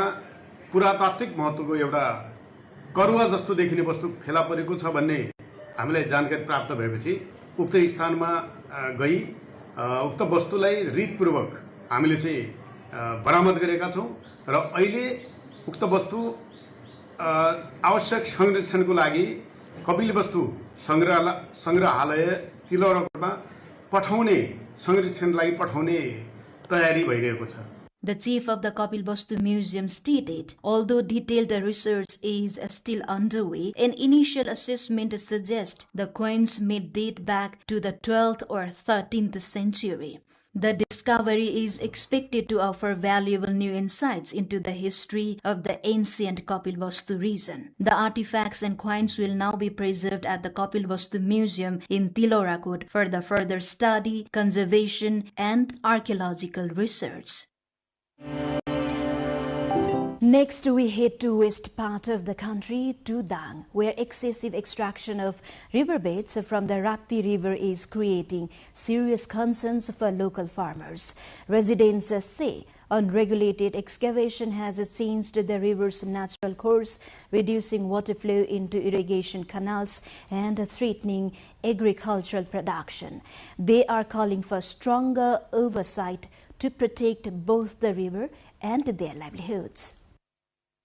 Excessive extraction of riverbed materials from the Rapti River in Dang district in mid-western Nepal has left sections of the river sinking and in some areas changed the course of the river as well. This has not only created challenges for irrigation in the area but also lowered the riverbed, preventing water from flowing naturally into traditional irrigation canals. Near the Bhalubang Pulchok Bridge, the Rapti River, which once flowed along the northwestern bank, has gradually shifted towards the southeastern side. Farmers in the area say the change has left many canals without enough water to irrigate their fields. To keep their crops alive, they have been forced to build temporary diversion dams to raise the water level. हामीले मान्छेले मात्रै खोर्सिएर किला भाटा गरेर पनि पानी पर्छ आउने ठाउँमा अहिले हामीलाई जीसीबी लगाउँदाखेरि पनि समस्या साउन मासको पानी यो छ भनेपछि पछि गएर तपाईको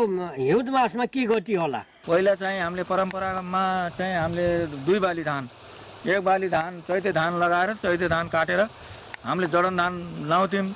अब त्यो धानलाई हटेर अब एक बालीमा आयो. अब एक बाली पनि नहुने अवस्थामा चाहिँ हाम्रो नदी दोहनको कारणले गर्दाखेरि एक बाली पनि नहुने अवस्थामा हामी कृषकहरू आछौं. More than 1,700 hectares of farmland in the area is irrigated via earthen canal system that is prone to constant damages. As the riverbed continues to deepen, much of the water no longer reaches the fields. Local farmers say the absence of a permanent diversion dam and modern irrigation infrastructure has made the system more vulnerable.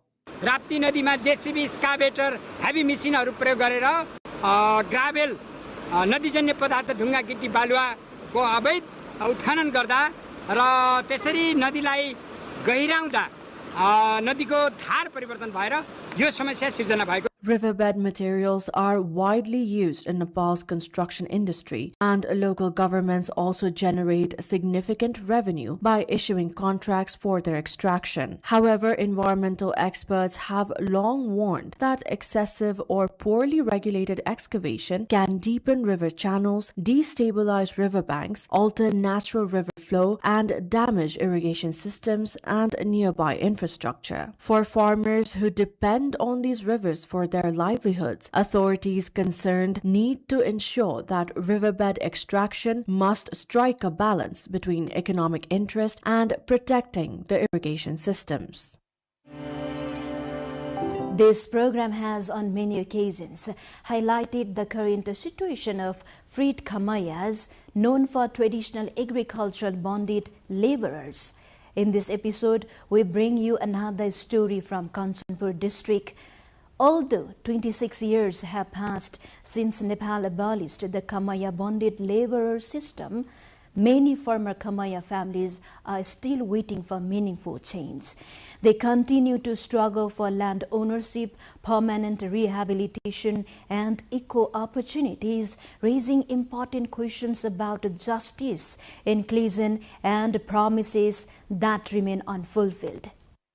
26 years ago, on July 17, 2000, Nepal officially abolished the Kamaya system, a centuries-old form of bonded labor that had forced thousands of families, mostly from the Tharu community, to work for landlords in exchange for shelter and meager wages. The declaration marked a historic turning point. It promised not only freedom from bondage but also land, housing, and a chance to rebuild lives with dignity. But more than a quarter of a century later, for many former Kamayas, that promise remains unfulfilled. Across Western Nepal, thousands of freed Kamaya families are still living in temporary settlements on government or public land. Many continue to survive without legal ownership of the land they occupy, permanent housing, or secure livelihoods. According to community leaders, nearly 32,500 freed Kamaya families were identified across Dang, Bake, Bardia, Kailali, and Kanchanpur, while around 27,000 families have received land ownership certificates. 1,000 remain excluded from government records. Even among those who hold land certificates, some families say they have never been shown the land allocated to them. दासमा रही हमरा एकदम बंधन परल है उ time में हमन बहुत खुशी लागत बीच में आफत हो गेल जे का करती ना हमन खैना हो अब सावन के महीना हमरा वहां से किसनो खेत देल यहां खासै पूरा नहीं करल हो अबिन फे लड़का बच्चा सब पढ़ल लिखल बच्चा फे अबिन बेरोजगार के बाटे रोजगार नहीं भेटित है अब. The challenges extend beyond land ownership. In Kailali and Kanchanpur, government records identify 14,267 freed Kamaya families, but only 12,320 have been rehabilitated. Many families are still waiting for permanent settlement, while others say the small plots they received are insufficient to sustain their livelihoods. Limited access to education, vocational skills, and employment opportunities has left many former bonded laborers dependent on daily wage labor, trapping a new generation in poverty despite their legal freedom. दुई तिहाईको सरकार रहेको छ हाम्रो संघीय सरकार मार्फत नै यो जमिनको जिम्मेवारी जमिन दिने जिम्मेवारी भएको हुनाले संघीय सरकारले अहिले मुक्त कमैयाहरूलाई तत्काल जो जग्गा पाउन बाँकी जुन मुक्त कमैयाहरू हुनुहुन्छ उहाँहरूलाई जग्गाको व्यवस्थापन गरियोस् र जग्गाको लालपूर्जा वितरण गर्ने कार्य गरियोस् र अझै जग्गाको लालपूर्जा पाइसकेपछि पनि उहाँहरू को मुद्दा चलिरहेको छ र उहाँहरू कुनै खोला किनार रोडमा किटाकाट भएको जमिन छ त्यसले गर्दाखेरि ती सबै कुराहरूलाई बदल गरेर एकदम उचित घरवासयुक्त जग्गामा उहाँहरूलाई जग्गाको लाल पूर्जा व्यवस्थापन गरियोस्. Local governments say they have expanded basic services in several settlements and launched skills training programs. Some municipalities, including Rapti Rural Municipality in Dang, have begun identifying families previously left out of official records and are preparing to facilitate land ownership. Yet community representatives argue that progress has been slow and many promises remain on paper. As Nepal marks the 26th Kamaiya Liberation Day, celebrations are accompanied by uncertainty. Many families now fear displacement as authorities move to clear public land where they have lived for years. For the people once liberated from bonded labor, the demand is no longer simply freedom. It is for secure land ownership, permanent housing, sustainable livelihoods, and the dignity to live without the label of freed Kamaiya. 26 years after liberation, they say true freedom will only come when the promises made in 2000 are finally fulfilled. And finally, we travel to the hills of Panchthar, where hidden waterfalls are becoming major attractions for the visitor. With improved conservation efforts and better tourism infrastructure, these once overlooked natural sites are drawing increasing numbers of domestic and international tourists, creating new opportunities for local communities and strengthening the region's tourism economy.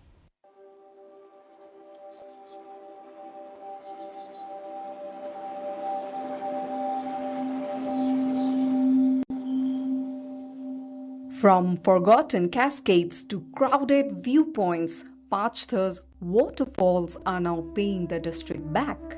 While naturally beautiful places remained overlooked, attractive waterfalls too had fallen into obscurity. More than a dozen striking waterfalls that have been flowing splendidly for centuries had been unnoticed in the district. Over the past 10 years, roads and bridges leading to these waterfall sites have been built by provincial government and the local level.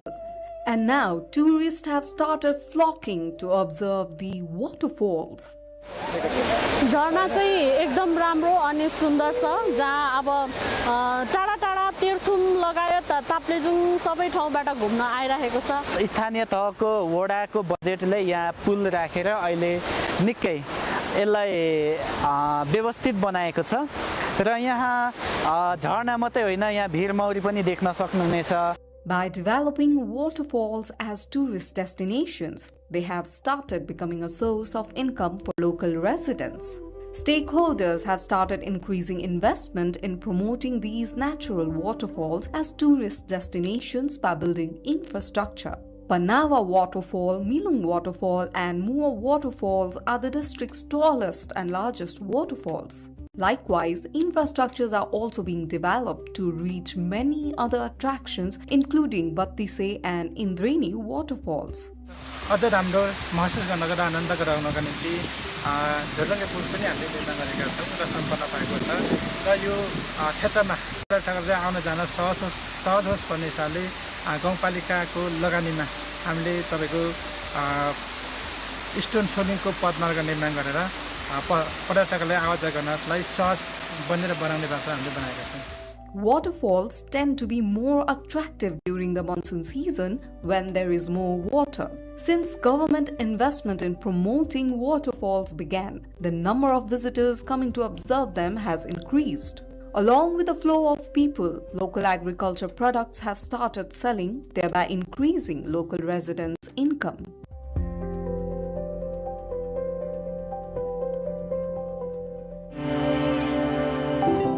Beyond the cities and the headlines, real lives continue to unfold. Stories are shaped by struggle, strengthened by resilience, and carried forward by hope. This is the Hinterlands, and we will come back next week with more stories from the heart of Nepal. Do follow us on our website, nepaltelevision.com, social media handles, and YouTube channel. Thank you for joining us. Goodbye for now.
Every dawn begins with a promise.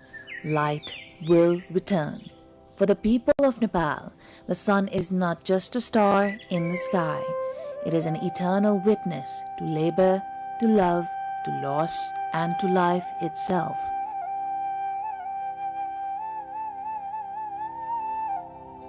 The scriptures call it Aditya, the giver of vitality, the sustainer of truth.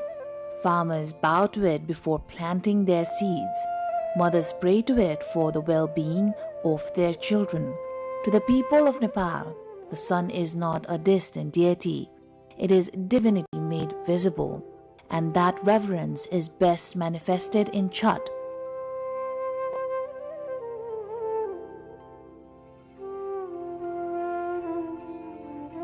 The festival where dwellers of the plains gather to thank both the rising and the setting sun.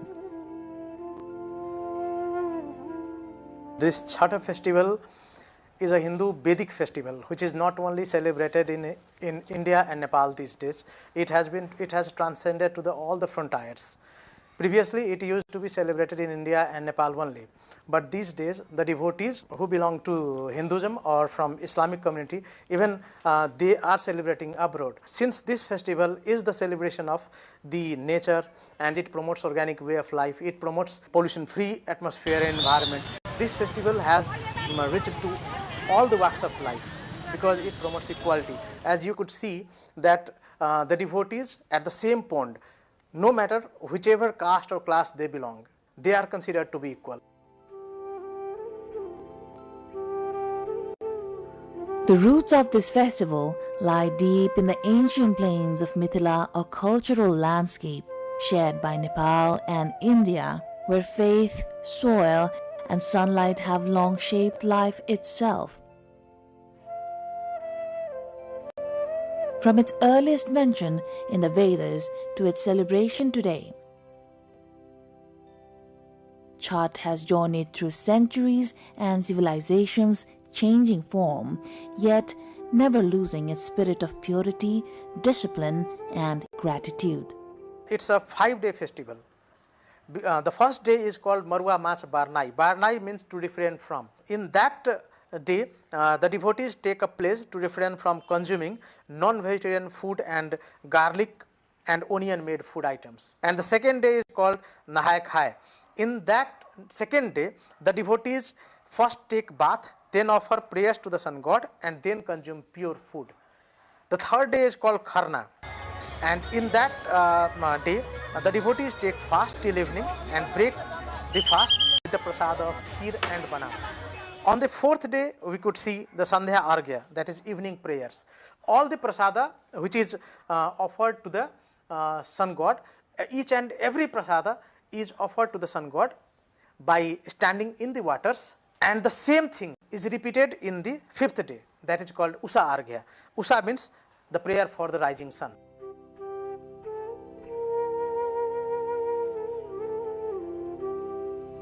The festival unfolds over 5 days, each with distinct rituals and a shared focus on devotion. Families prepare offerings, maintain sacred spaces, and observe fasts while communities gather along water bodies, including river banks and ponds, to offer prayers to the rising and the setting sun.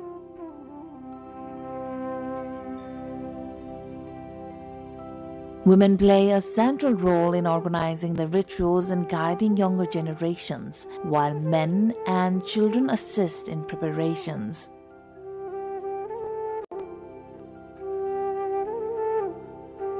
The collective participation reinforces family bonds and community cohesion, bridging generations in a shared cultural practice. The women of our part of the world, they do rigorous fasting for the long life of their husband and children. They are at the central role in this festival. छठमा महिलाले मात्रै पूजा गर्ने होइन, पुरुषलाई पनि छठमा जो सुकैले पनि छठमा पूजा गर्न पाउनुहुन्छ। यहाँ कुनै जेन्डरको बायस छैन। तर हाम्रो वुमेन इम्पावरमेन्टलाई कहाँसम्म यसले रोल प्ले गर्दो रहेछ, सस्टेनेबल डेभलपमेन्ट गोल्समै हेर्ने हो भने जेन्डर इक्वालिटी कुरा गर्छ, वुमेन इम्पावरमेन्टको कुरा गर्छ। There is no use of Sanskrit mantra, there is no role of pandit, there is no any holy text which will prescribe the modality of the Chhath celebration.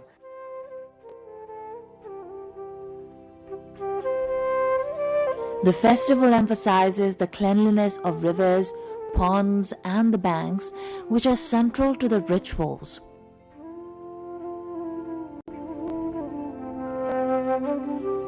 These practices reflect an understanding that devotion is inseparable from responsibility towards nature. The festival demonstrates how religious observances can reinforce sustainable interaction with natural resources, promote environmental stewardship, and instill awareness about protecting water, soil, and the surrounding environment.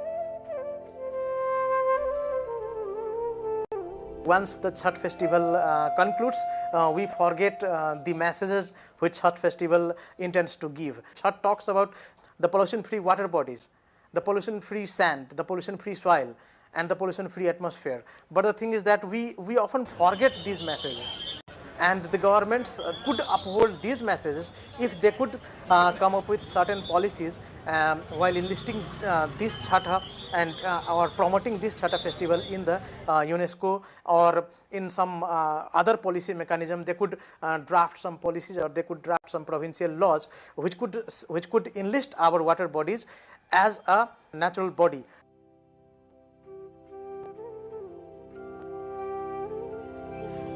Chhath also supports local economies and traditional practices.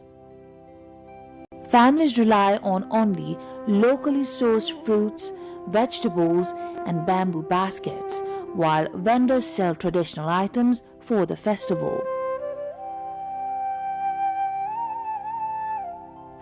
Home-prepared offerings and locally produced goods strengthen community livelihoods and ensure that cultural indigenous skills and knowledge are preserved. By linking tradition with practical benefits, Chhath sustains both social and economic aspects of the communities and celebrate it.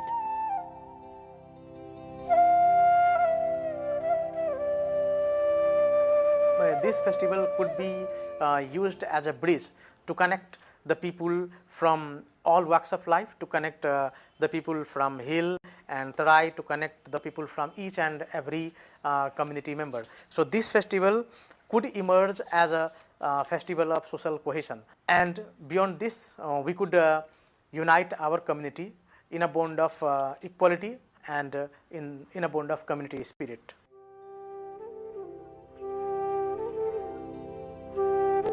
From Mithila to Kathmandu and beyond, Chhath bridges regions and generations.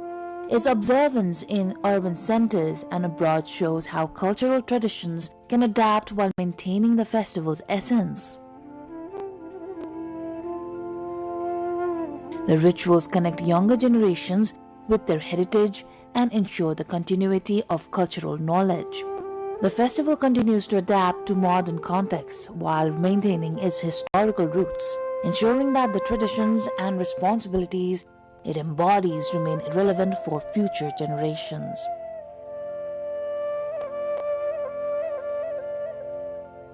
The Holy Scriptures also talks about Chhath festival. Lord Sita had performed Chhath festival after Lord Rama came from Banvasa, and once Ram Rajya was established, Goddess Sita had performed Chhath for the well-being of Ram Rajya, for the well-being of the Ayodhya people.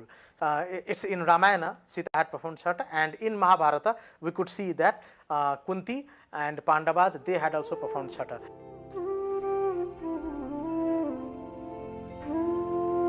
Practices become culture, good practices become religion, and Chhath reflects a tradition that transcends boundaries, uniting communities across the Mithila region.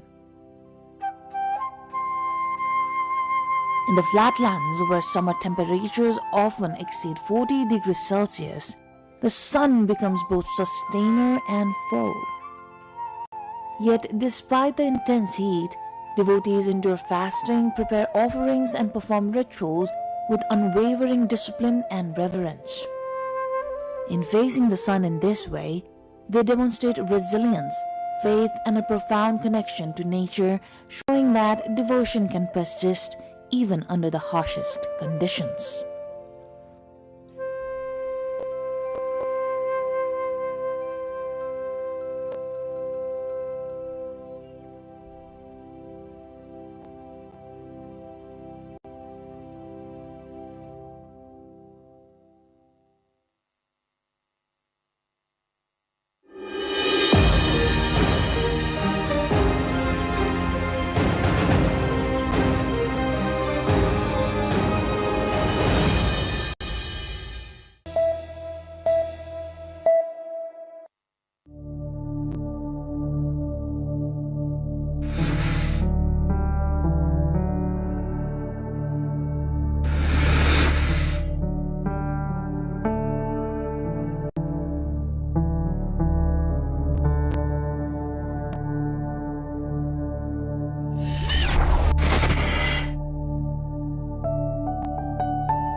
Culture and identity of a nation or community is deeply embedded in its craft and lifestyle.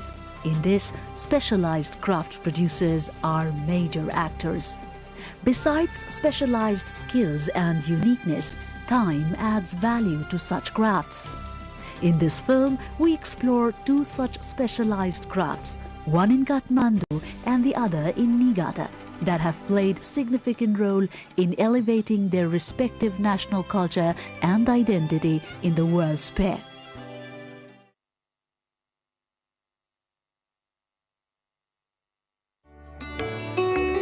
The capital of Nepal, Kathmandu, is a spectacular blend of natural beauty and culture. Habitat to about 2.5 million people, the city holds a rich cultural history that dates back to the ancient times.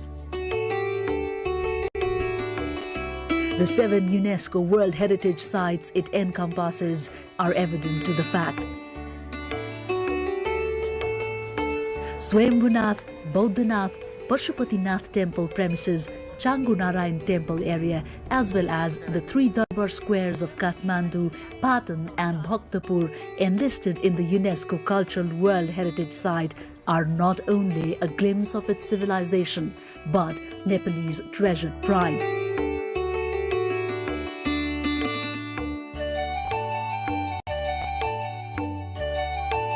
The civilization of Kathmandu that lies 1400 meters above the sea level seemingly holds a close connection with copper products since time immemorial.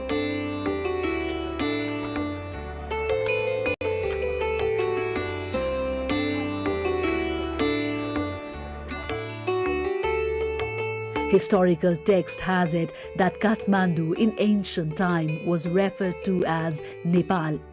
Sanskrit lexicographers have a synonym of tamra or copper as Nepaliklam and Nepalam. Hence, the origin of the name Nepal is assumed to have been derived from the Sanskrit word copper. In Nepal, copper has been a basic raw material to a wide range of art and crafts, including in sculpture, architecture, detail and housewares making. Thus, it has over time been an integral part of Nepali civilization and lifestyle. इस्वीको सुरुदेखि चाहिँ ताम्रको टुक्राहरूको व्यवहारबाट चाहिँ यसको चलनचल्ती भएको बुझिन्छ।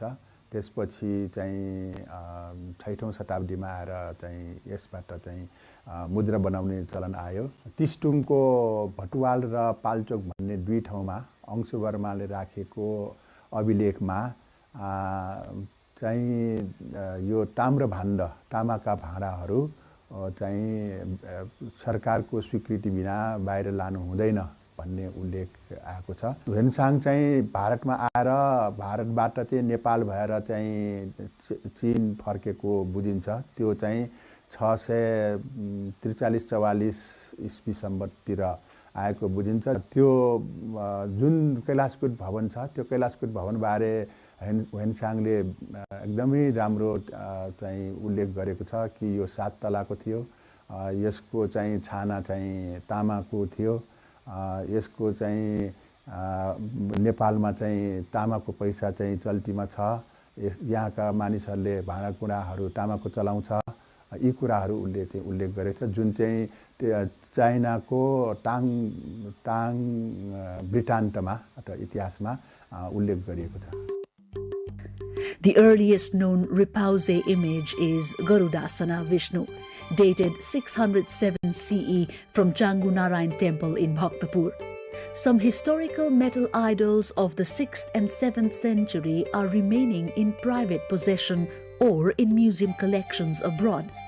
A significant consideration as evidence of copper metal craft are the idols dating back to the 11th century excavated in Makwanpur, which is a district adjoining Kathmandu. At the moment, these rare valuables are safely harbored at the Patan Darbar Square Museum.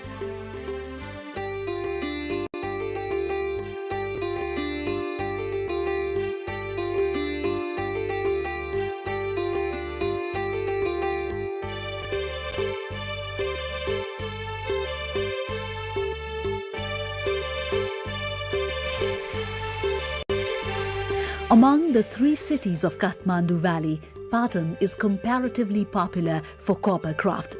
Hundreds of families, especially the Newars, who are natives of this cultural city, have been preserving their ancestral legacy of manufacturing copperwares and artifacts for generations now.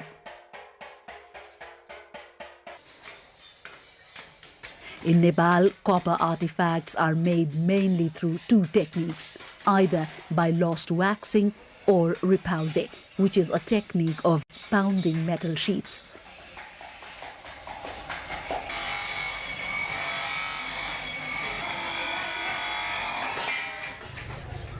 The Malla period between 1200 to 1482 is considered a golden era in terms of metalcraft in Nepal. An array of work dazzling in its quantity and quality was produced then, much of which survives.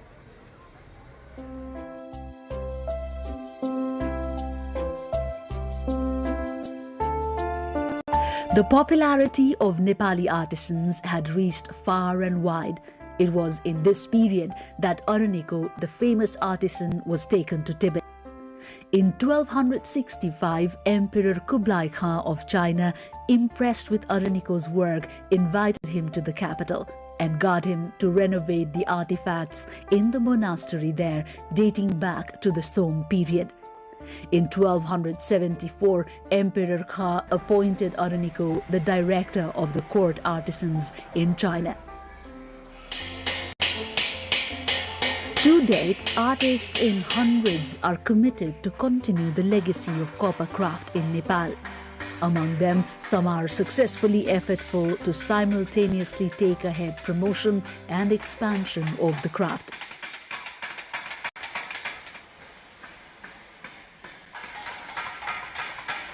Among such names is Rajkumar Shakya, renowned for his crafts and entrepreneurship. Shakya was born on 1966 in Patan in a family of metal craftsmen. हाम्रो पुर्खौली अब बाजे बराजुदेखि नै यही काममा लाग्नु भएको बुवाले काम गर्नु भएको जासलमा बसेर बुवासँगै बसेर खेल्दै सिक्दै काम गर्दै गर्दै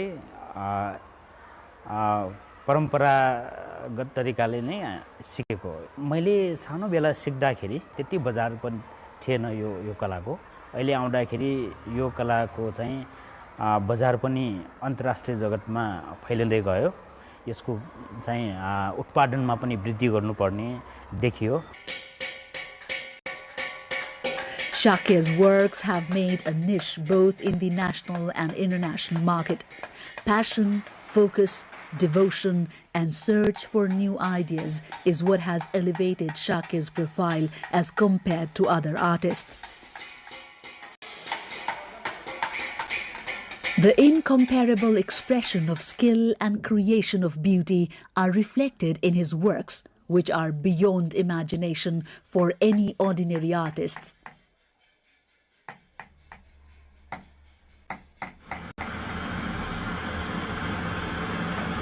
His widely acclaimed works of craft have been placed at various countries, with Japan, Vietnam, China, Thailand harboring his significant works.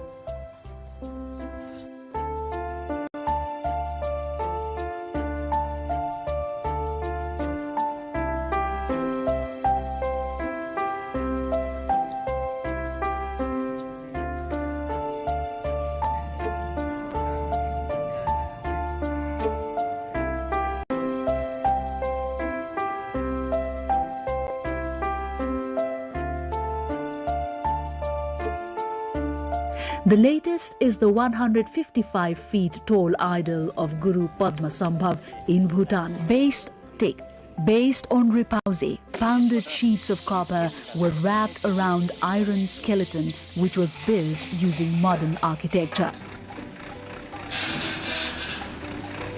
Supervised by Shakya, it took 4 years for 57 artisans to complete the idol. 2000 Expo मा जर्मनमा मैले सबभन्दा ठुलो स्वयम्भूको स्तूपा बनाउने अवसर पाएँ फेरि पछि चाहिँ 2010 मा चाइनामा पनि फेरि वर्ल्ड एक्सपोमा त्यहाँ पनि मैले चाहिँ ठुलो स्तूपा बनाउने र अरु कलाकृतिहरू बनाउने मौका पाएँ त्यसमा चाहिँ अझ मैले चाहिँ हाम्रो हनुमान ढोकाको श्वेत भैरवको मुखाकृति 12 फिटको श्वेत भैरवको मुखाकृति पनि बनाउने अवसर पाएँ त्यो पनि त्यहाँ अब चाइनामा चाहिँ एक्सपोमा प्रदर्शन गर्न पाएँ त्यसपछि अनि चाहिँ मैले भुटानमा पद्मसम्भवको मूर्ति बनाउने पनि अवसर पाएँ Cultural and anthropological experts have highly evaluated Shakya's efficiency and capabilities.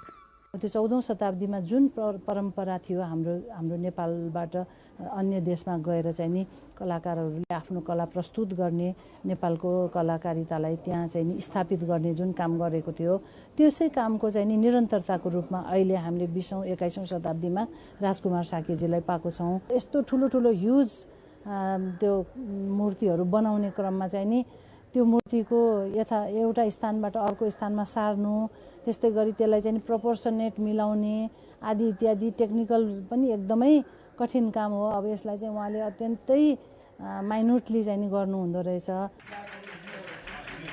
To reach Shakya's stature, however, takes a lot of dedication, devotion, practice and patience. Thus, not many youth look keen in pursuing with the profession. Keeping this in mind, Shakya also conducts classes for the younger generation in a bid to hand it over to them. Most interestingly, Shakya's son is also one of his pupils and has already joined him in his business. हेरिटेजमा नेपालको एकदम टुरिस्टहरु पनि एकदम आकर्षित भयो हेरिटेजमा हैन त्यही भएर अब बुवा पनि यसमै लाग्नुभयो त्यही पनि मैले नि यसमै गरौँ कि जस्तो मलाई लाग्यो बुवा यति आर्टिस्ट भएर पनि अब मेरोमा पनि धेरै एक्सपेक्टेसन गर्छन् होला अरूले पनि त्यही भएर अब सिक्न काम गाह्रो पनि छ सिक्न अब टाइम पनि लाग्नेछ धेरै सिक्न पनि त बाँकी छ. Such noble endeavors, complemented by the engagement of the younger generation, have indeed sparked a hope that the prosperous tradition will be kept alive. For those involved in copper kitchenwares and housewares, the biggest emerging threat is the modern wares, which are both attractive and cheaper. In a bid to preserve their profession, they have now attempted to add diversity to their products based on the demand of the changing times. Meanwhile, there are others like Kalyan Krishna Tamrakar, who, although remaining in the trade, have embraced newer productions based on market needs. Tamrakar has been manufacturing artistic utensils along with internationally acclaimed singing bowls, which are mostly used in meditational purposes. करीब 28 वर्ष भयो singing balls नयाँ singing balls बनाउने र त्यसमा अलिकति थेरापिक युजको लागि बनाएको सायद नेपालमा पहिलो नै मैले बनाए होला एउटा फिलोसफी हो र जहाँसम्म युटेन्सिल्स मैले बनाउने सन्दर्भमा पहिला यो धेरै पहिलाहरू बन्थ्यो र पछि बिस्तारै यो ब्रोन्जको युटेन्सिल्सहरू लोप हुँदै गयो अनि यो बनाउनु पाएको हुन्छ कि भनेर अनि हामीले यसलाई फेरि बनाउन थालिएको. The market for singing bowls is mostly Europe and is used in intensive research and meditation. The sound created from the balls vary based on the utensil itself and is proven effective for improving blood circulation and hence is used in therapy as well. Tamrakar, whose forefathers had been copper craftsmen by profession, has justifiably promoted their knowledge and skills in the wider market through entrepreneurship. Majority of his buyers are from Germany and Japan. やはり他で買いが利かないのと、さらにその日本の求める品質にネパールの人たちが合わせてものを作ってくれるからと思います。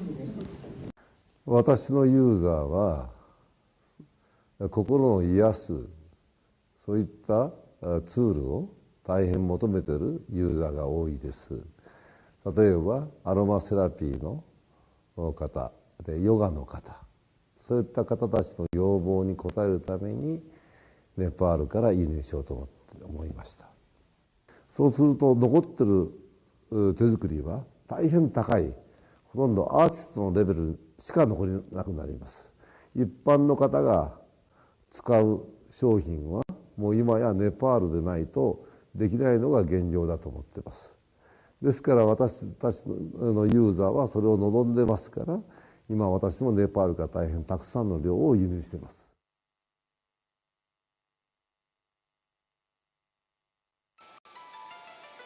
In the Yahikoyama terrain drained by Shinano River lies Niigata city. Rice farming is predominant owing to the rich soil deposit which makes it ideal for agriculture.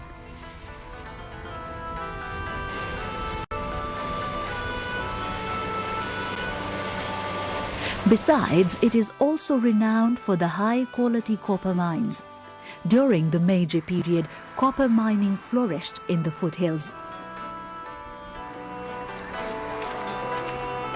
Adorned in tulip blooms, the designated city of food and flowers does not rest even amidst thick blankets of snow.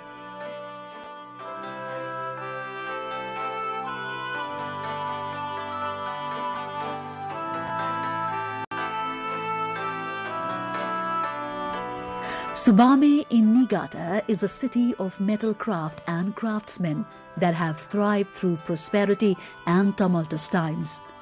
At the beginning of the 1600s, lot of artisans came to exist in the Tsubame Sanjo area, driven by the local administration's policy of encouraging side business. Thus originated the metal processing industry from the making of Japanese-style nails known as wakugi. The first artisans also produced household items including agricultural tools, kitchenwares and tobacco pipes. Once Japan started importing Western-style nails, the number of artisans gradually started decreasing. During the Second World War until 1945, the factories in the local area had to be mobilized to produce military goods. The 1950s was a time of mass production and mass consumption in Japan. Thus, metal processing companies grew multifold in number and size. Following the Plaza Accord that largely intervened currency markets, the factories gradually lost their business to their overseas competitors. They did not have as many orders as they once had. As a result, the local business temporarily but sharply declined. 今、燕市で鎚起銅器というふうに言われている、器といいますか、ものがありますけれども、それは一般的に金工でいう金属を加工する技術の中の単金と言われるものの一つでして、それを全国的に同じような技法はたくさんあるんですけれども、燕市ではそれを鎚起銅器と呼んでいる。燕市の鎚起銅器というのは伝統工芸技術としても県の指定にもなっておりますし、伝統工芸品としても指定されていますが、燕市の中ではだいたい今から250年くらい前の江戸時代の後期にその技術が仙台の方から来た職人によって伝わったと言われています。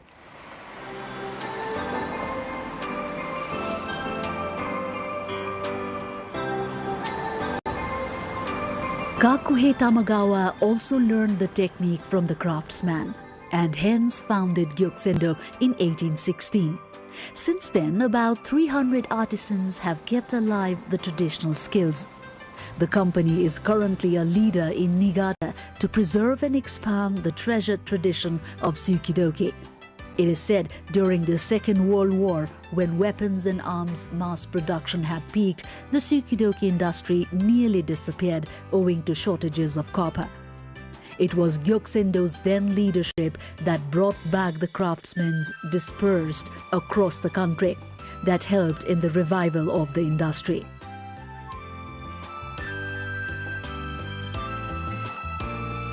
Gyokusendo celebrates its 200th anniversary in 2016. Today, its outlets are spread in top-notch departmental stores in high-end streets of Japan and overseas.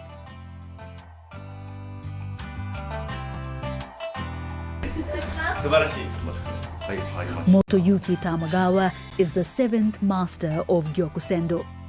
Since taking over the company at an early age, he has worked hard to promote his products and company. Tamagawa, who strongly believes in adapting to business management style with time rather than changing age-old skill patterns, introduced the trend of putting his artisans in direct contact with the customers at Gyokusendo's outlets and during exhibitions.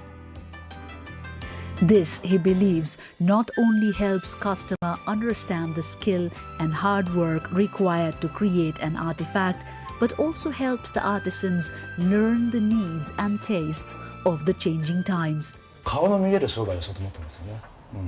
でそこで私考えたのが商社を下ろさずに直接百貨店に行ってでそこで実演販売をして職人がお客様と会話するようなこのビジネスモデルを作ってるんですね。その玉泉の方向としては、大量というよりは本当銅器を愛用してくださる方に対してちゃんと説明してちゃんと愛用していただける方を対象としたやっぱり商売をしていきたいと思ってますんで、だからそういうこと職人も、だから職人をどんどん増やすというわけではなく、ビジネスもどんどん大きくするわけではなくて、ちゃんと玉泉堂というブランドをね高めていく。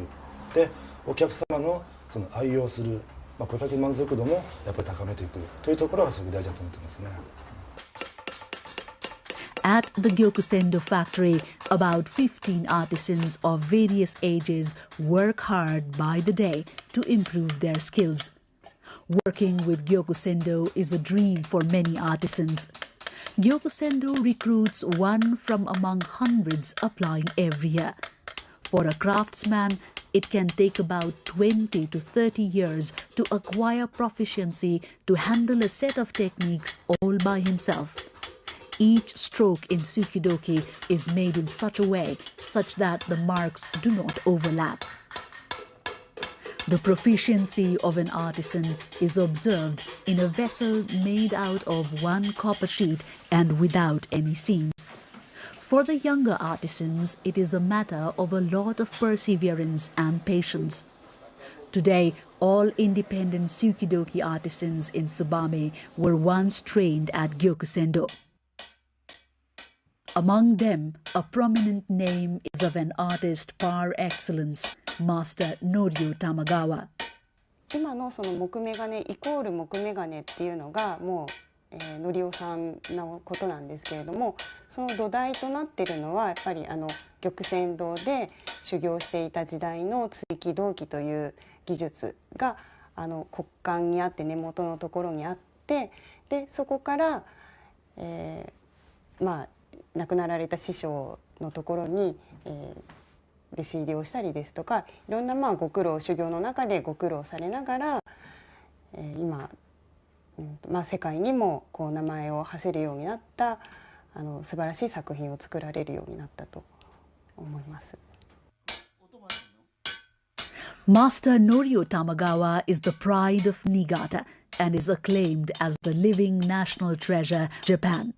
His insurmountable contribution in reviving mokumegane through his outstanding and unique creation is beyond comparison.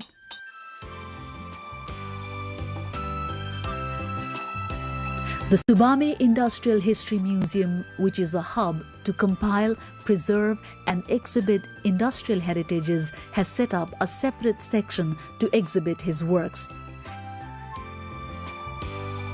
This meticulously carved artifact harbored at the museum is the master's signature art piece. The masterpiece is a delicately hammered, refined handiwork that, owing to its traditional aura and aesthetic value, has awed art lovers and consumers across the world. いわゆる就職って言いますか、会社へ入りますね。従業員として入って、何年か経った時に少し外の世界も見たいと思って東京へ2年ばかり修行に行ったんです。日本の芸大っていうね、その人たちとの交流もあったんで、その作品、私の場合はずっとほら商品を作ってたわけでしょ。商品じゃない作品作りのペースっていうのをね、違うもんだなっていうのをつくづく感じましたね。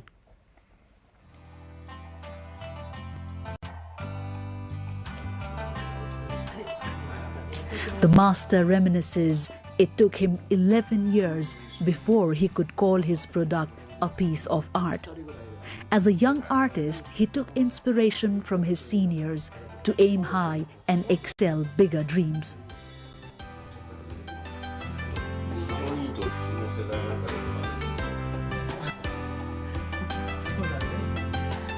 作品作りには影響ないね。作品の場合はあくまでも個人の欲求のままに作るんですからね。世間が何を求めてるかっていうのはあんまり関係ない。っていうのは力がいる仕事なんでね、もう70過ぎてね、現役っていうのは今まであんまりいなかったんです。だから私は仕方ないからやってるけども、だから夢はないけども、もう作品をいくつ作れるか。The traditional skill, nurtured by newer skills, tools and technology, has elevated the 200-year-old technique to a world-class art. Contemporary Sukidoki products include a wide range of aesthetically distinctive housewares and artifacts. Mr. Tatsushi Tamagawa, currently the chief manager at Gyokusendo, is Master Norio Tamagawa's son. He started as an artisan at Gyokusendo. Since then, much has changed. He has seen the changing business landscape, the diversity in products, which he says directly or indirectly determines the mindset and working style of an artisan. 言われたものを、早くきっちり作るっていうのがというのはいい職人だと思うんですけども、最近はプラス、いろいろこういう喋るものとかも今はそういうふうに、いろいろお客様に説明するとかそういうものも含まれて、全てこなしていい職人になるのかなという感じは最近はありますね。Most fascinatingly, his son Keita, the youngest of the Tamagawas, also works under him at Gyokusendo. At 20, Keita is already an efficient beginner. Initially, driven by his grandfather's success, when he joined the company, it was but a prized escape for Keita. But now, Keita is intensively working hard to attain the precision to be a better artist. そうですね。どちらの方もすごい仕事に対して一生懸命で寡黙なので、そういうところを自分に取り入れられたらいいなとは思ってますね。なんか、僕のお父さんもだんだんおじいちゃんに真似してるっていうか似てきているのでなんかそうですね。おじいちゃんからはやっぱりちょっと仕事がテキパキ早いので、そういうところを見習いたいなとは思いますね。そういうところです。はい。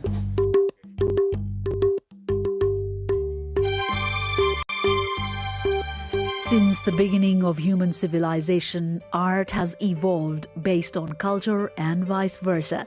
Nevertheless, the demand of changing times has had a detrimental role to play in its course and form. Whether it is Niigata or Kathmandu, artisans continue to express themselves in their artworks. There is little doubt the modern-day artisans' creativity, aided by modern technology, has not only helped preserve traditional skills, but also contributed to the ascent of human civilization.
UML and NCP strike a deal to run coalition government in 5 provinces. Karnali's Chief Minister Kadel steps down.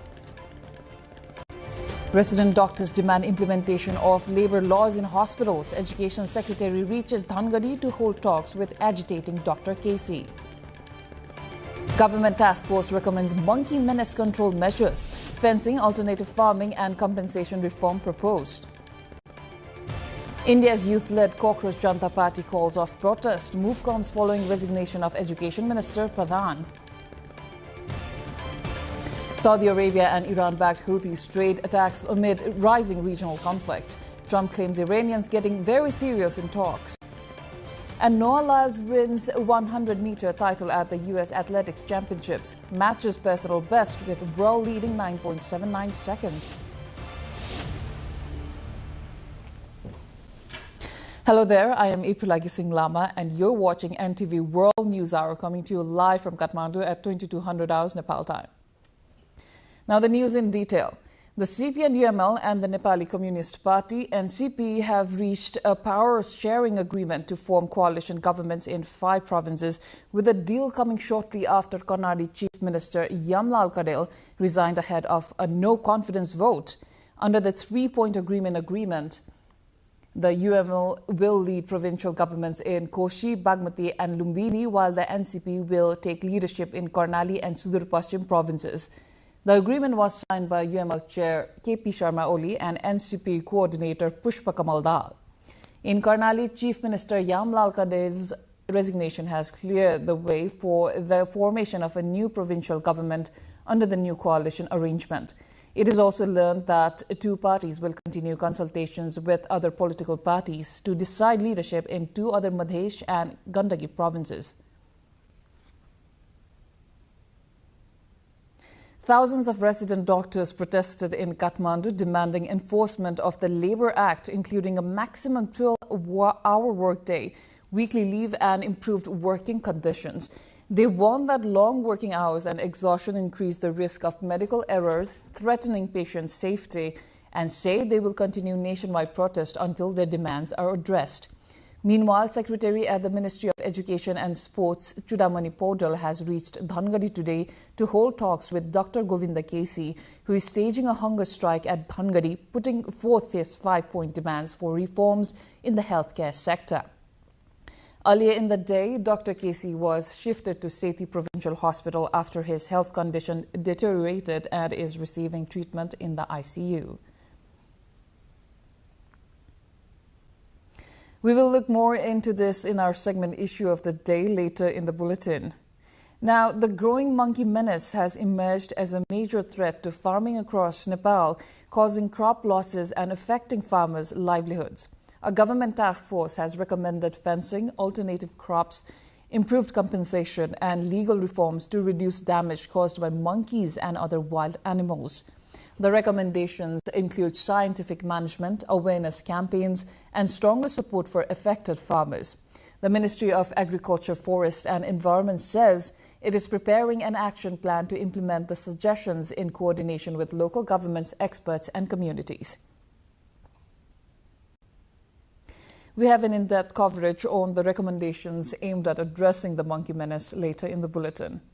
The youth-led Cockroach Janta Party, CJP, has called off its protest hours after the resignation of India's Education Minister Dharmendra Pradhan.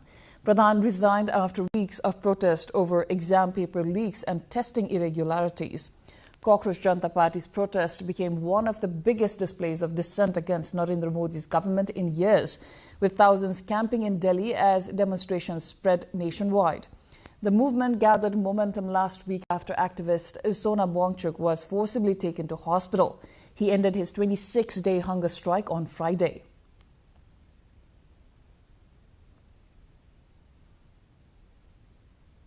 In other news, the Iranian-backed Houthis have claimed a missile attack on Saudi Arabia after Riyadh launched strikes on targets linked to the group on Friday. In response, Saudi Arabia also launched strikes on Yemen's Houthi-led city of Hodeidah in the latest escalation. And meanwhile, U.S. President Donald Trump says Iran is becoming very serious in negotiations adding that continued dialogue between Washington and Tehran could make a threatened massive attack unnecessary, though the U.S. remains locked and loaded. Iranian Foreign Minister Abbas Araghchi has said Tehran does not fear threats or succumb to pressure.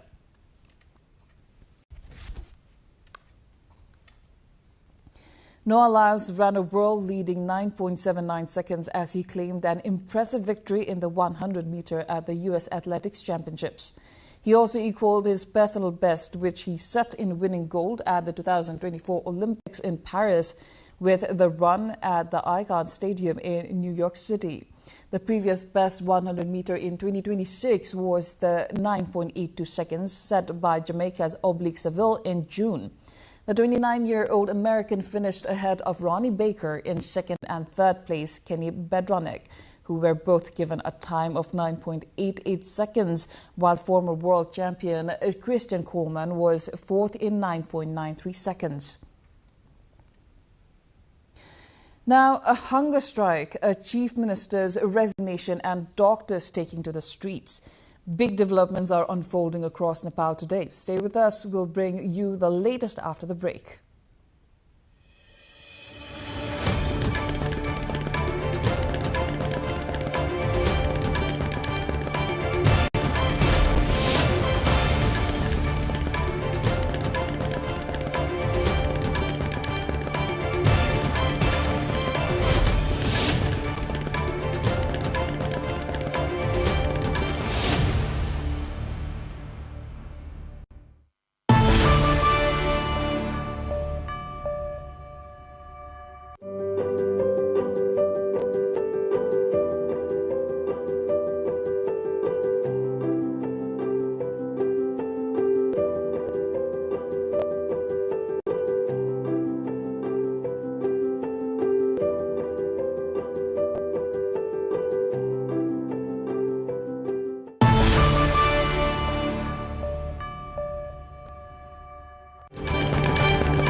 You're watching NTV World News Hour. Welcome back. Secretary at the Ministry of Education and Sports, Chudamani Podal, has reached Dhangari today to hold talks with Dr. Govinda Kesi, who is staging a hunger strike at Dhangari, putting forth his 5-point demands for reforms in the healthcare sector. In a Facebook post, Minister for Education and Sports Susmit Pokhrel stated that Secretary Podal reached Dhangari to hold direct talks with Dr. Kesi and resolve the issue through dialogue. According to Minister Pokhrel, Prime Minister's health advisor Dr. J.P. Agrawal and the Secretary at the Ministry of Health and Food Safety will also join the talks team in Dhangari tomorrow. Education Minister Pokhrel also expressed the commitment to reaching a conclusion on this issue through dialogue at the earliest. Meanwhile, Dr. Kesi was admitted to the Sethi Provincial Hospital in Dhangari this afternoon after his health condition deteriorated.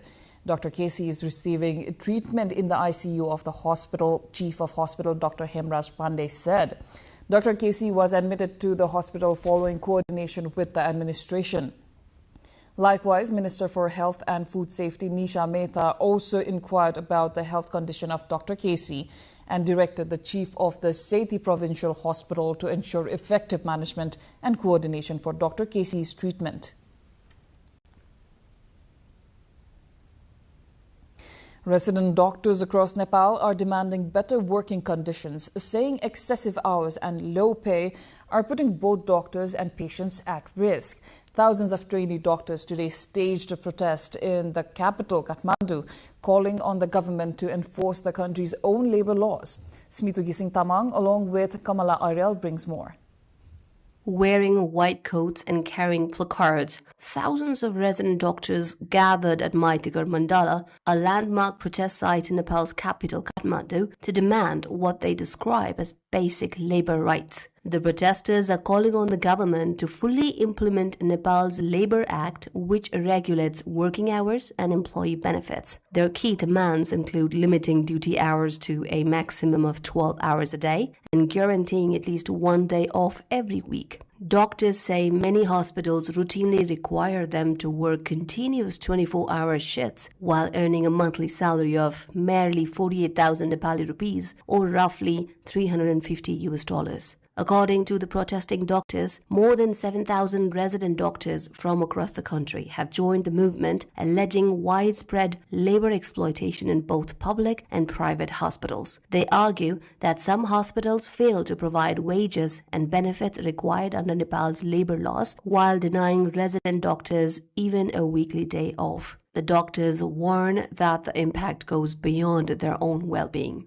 They say prolonged shifts, sleep deprivation, and physical exhaustion increase the risk of medical errors, ultimately affecting the quality and safety of patient care. हामी आम नागरिक गरिब बिरामीले जाने भनेको वीर अस्पताल teaching अस्पताल जस्तो अस्पतालमा चाहिँ एउटै चिकित्सकले नसुतिकिन लगालग 36 घण्टासम्म ड्युटी गर्दा त्यस्तो चिकित्सकले दिने सेवाको गुणस्तरमा पनि प्रश्न उठ्छ हैन हामी आफै सोचौं रातैभरि नसुतेको व्यक्ति भनेको चाहिँ एउटा रक्सी खाएको व्यक्ति भन्दा फरक हुँदैन त्यस्तो व्यक्तिले उपचार गर्दा अपरेसन गर्दा यदि बिरामीको स्वास्थ्यमाथि तलमाथि भयो भने चाहिँ त्यसको जिम्मेवारी चाहिँ को खास समस्या चाहिँ कस्तो हो भन्दाखेरि यो अब आज म 7 बजेतिर चाहिँ ड्युटी गर्न जान्छु भने म भोलि बेलुका 7 बजे मात्रै फर्किन पाउँछु के त्यो भनेको दिनमा 36 घण्टा जस्तो काम गर्नुपर्छ अनि यो चाहिँ नि निरन्तर चाहिँ जारी रहन्छ यो वर्षको 365 दिनमै नै यो चाहिँ नि जारी नै रहन्छ अनि सातामा एक दिन पनि बिदा भने चाहिँ हुँदैन यो लगालग 36 घण्टा नै गइराख्नुहुन्छ हाम्रो समस्या चाहिँ त्यही मुख्य चाहिँ समस्या चाहिँ नि एउटै हो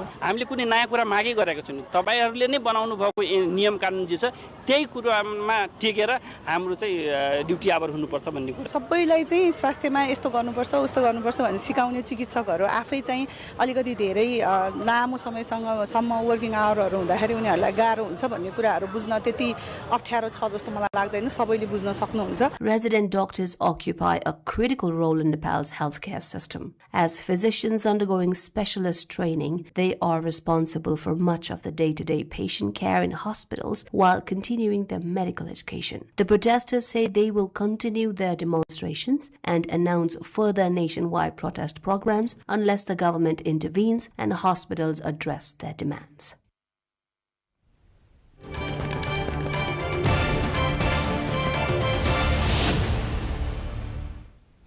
After the break, what does it really mean to be called the first citizens? We head to eastern Nepal, where the Dhimal community says recognition is only the first step, and now they're waiting for the promises to become reality.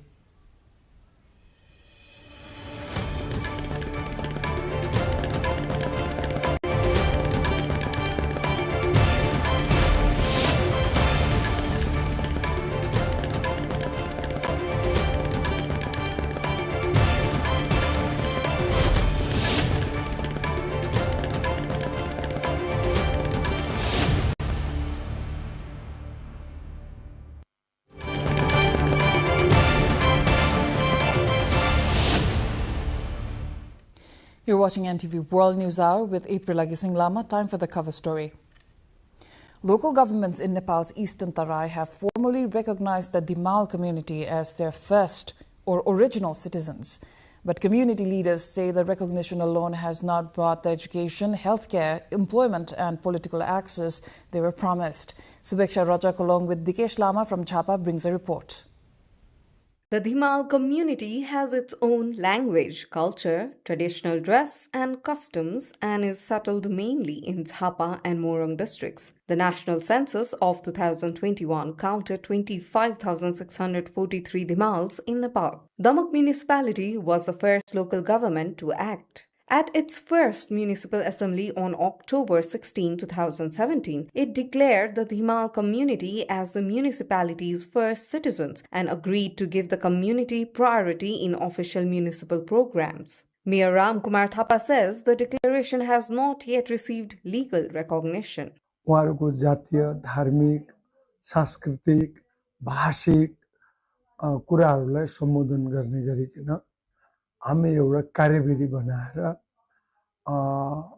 छुट्न गएका केही कुराहरू भए भने उहाँहरूको आत्मसम्मानको लागि केही कार्यक्रम ल्याउने पक्षमा छौं. Since Damak's declaration, other local governments including Belbari, Pathari, Sanischare and Urlabari have also recognized the Dhimal community as first citizens. Several municipalities, including Damak, have begun observing June 16th as a public holiday, marking the end of Dhimal community's main festival, Jatiri Parva. Nambarlal Dhimal, a Dhimal community leader and member of the Kosi Province Assembly, says there is also a demand to make the Dhimal language an official working language in the municipalities that have declared the community first citizens. चारवटा पालिकामा चाहिँ हाम्रो कामकाजको भाषा चाहिँ हुनु पर्यो कसरी हुन्छ त्यो हुनुपर्छ भनेर मैले एकदमै त्यसमा लागि परेको छु सायद लाग्छ त्यो चारवटा पालिकामा चाहिँ त्यो चाहिँ यो कामकाजको भाषा चाहिँ हुन्छ नै भन्ने मलाई विश्वास पनि छ Community leaders say they are seeking more than symbolic recognition. Their demands include mother tongue education, scholarships, employment opportunities, skills training, healthcare services, and a genuine role in local decision making. Kedar Dhimal, acting chairperson of the Dhimal Ethnic Development Center, says the First Citizens Declaration should not stop at formal ceremonies and cultural events. प्रथम जाति धिमाल भनेर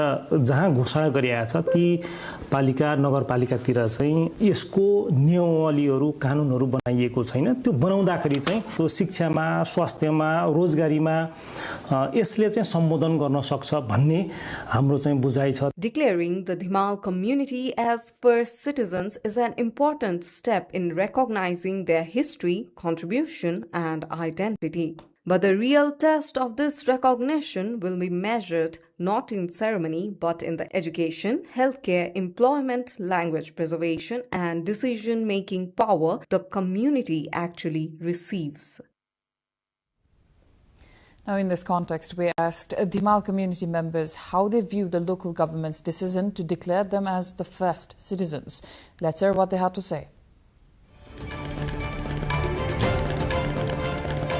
हाम्रो छोराछोरीले निशुल्क पठन पाठनको व्यवस्था उच्च शिक्षासँग पाउँछ र सहज रूपमा हाम्रो सांस्कृतिक जगेर्नाको कामहरू गर्न सक्छौं भन्ने जुन उत्साह र उमङ्गका साथ हामी यो प्रथम नागरिक प्रति आधारित थियौं तर हाल हामी निराशता बाहेक प्राप्त गर्न केही सकेका छैनौं पोहोरको साल चाहिँ एउटा ड्राइभिङ भनेर आथ्यो है अहिलेसम्म लगभग प्रथम नागरिक घोषणा गरेको थुप्रै वर्ष नै भइसक्यो यहाँ चाहिँ मैले त्यो एउटा सुविधा चाहिँ पाए हैन मतलब हाम्रो गाउँले पायो अहिलेसम्म अरु चाहिँ मलाई चाहिँ थाहा छैन जहाँसम्म पाएको छैनौं हामीले अब प्रथम नागरिक भइसकेपछि कुनै पनि धिमालले चाहिँ रोजगार क्षेत्रमा भन्ने पनि एउटाले पनि के अवसर पाएको छैन अहिलेसम्म अहिले हामीलाई यो प्रथम नागरिक भनेर घोषणा गरेकोमा चाहिँ हामी धेरै नै खुसी छौं हैन हामीलाई आत्मसम्मानबाटै उयो लागेको छ तर त्यहाँबाट पाउने सुविधाहरू चाहिँ हामीले अहिलेसम्म पाए जस्तो लागेको चाहिँ छैन प्रथम नागरिक घोषणा गरिसकेपछि धिमाल समुदायले अपेक्षा गरे अनुरूपको कामहरू चाहिँ खासै भएको छैन सामान्य चाहिँ थोरै पैसा चाहिँ बजेट विनियोजन गर्ने र त्यसैलाई चाहिँ अलिकति समुदायलाई दिएको हो है भन्ने सम्मको मात्रै अहिलेसम्म काम भइरहेको छ प्रथम नागरिक भन्ने एउटा संस्था पनि छ यहाँ धिमालको उहाँहरुले चाहिँ बजेट दिनुहुन्छ त्यहाँबाट चाहिँ अलिअलि यो के भन्छ के कार्यक्रमहरु चाहिँ गर्नुहुन्छ उहाँले तर हामीलाई प्रत्यक्ष रूपमा चाहिँ तपाईको अब अलिकति लाभ पर्ने खालको चाहिँ के पनि पाएको छैन सुविधाहरु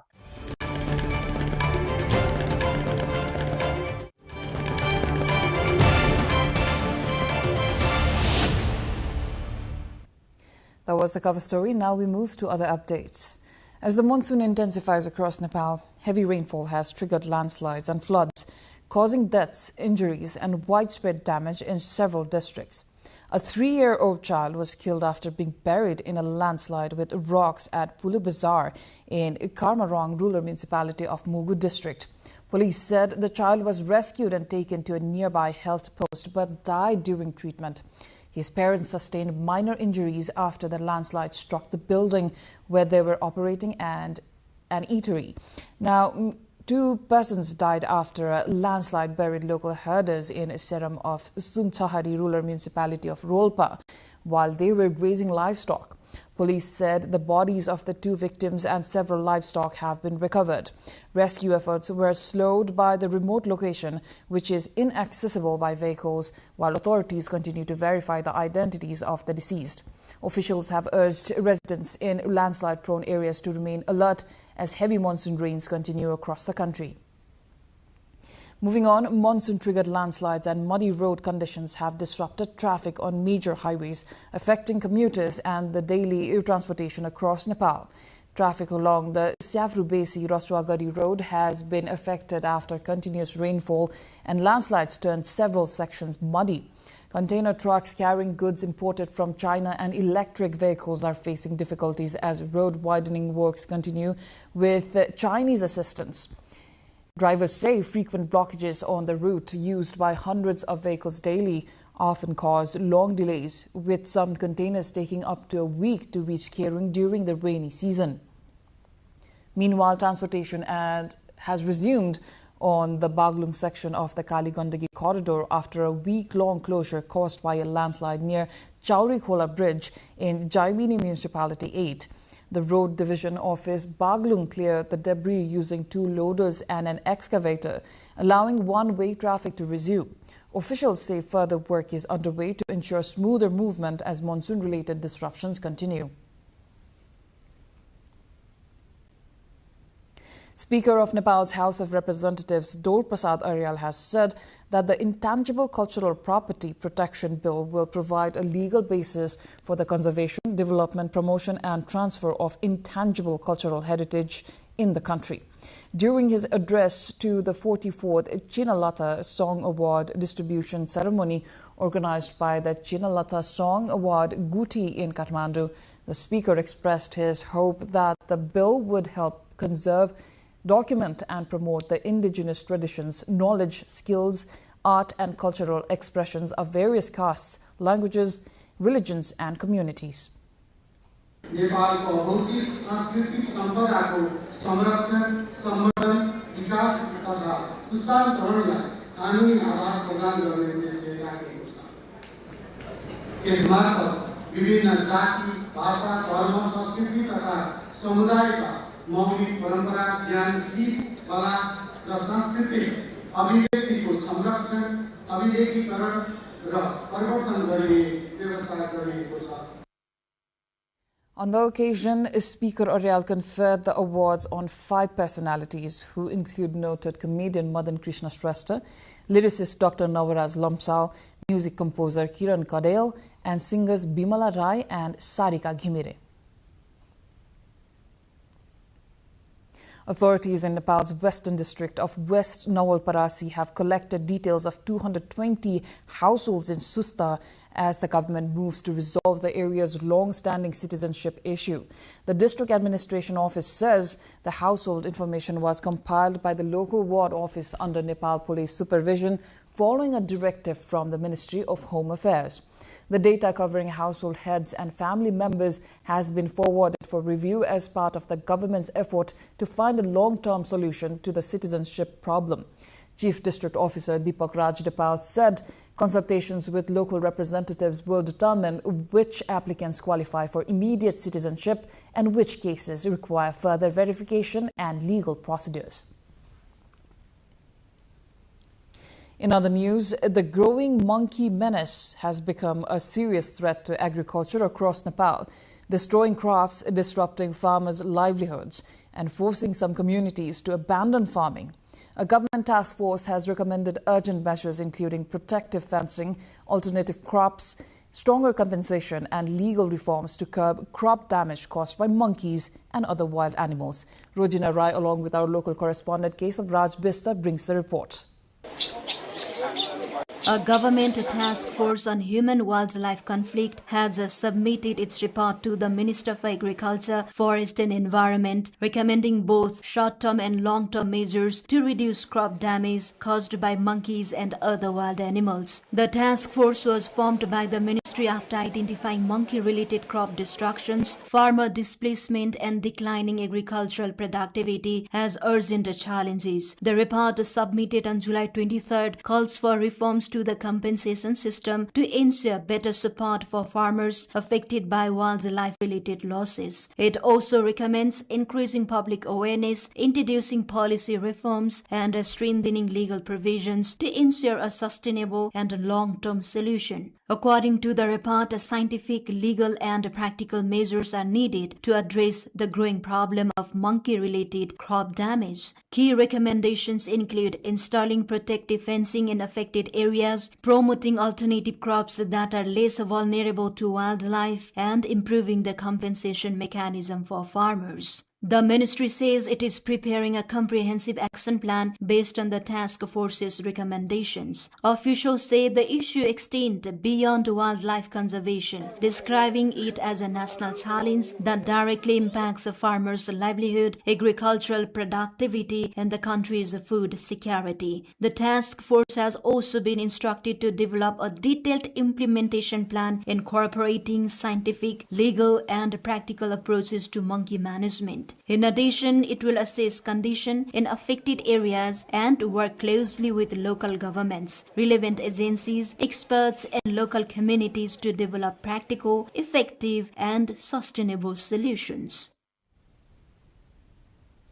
Hindu devotees across Nepal are marking Harishayani Ekadasi today by planting sacred tulsi or holy basil saplings in household, beginning a 4-month period of worship and fasting observed in the Hindu tradition.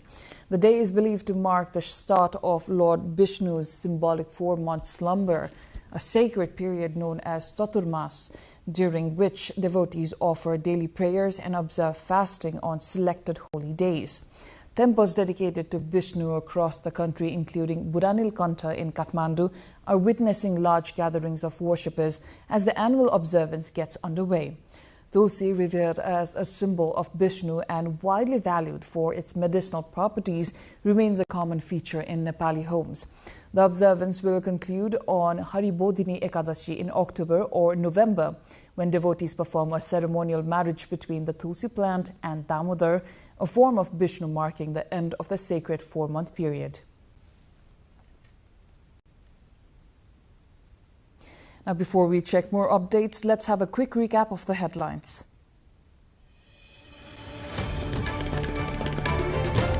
UML and NCP strike a deal to run coalition government in 5 provinces. Karnali's Chief Minister Kadel steps down.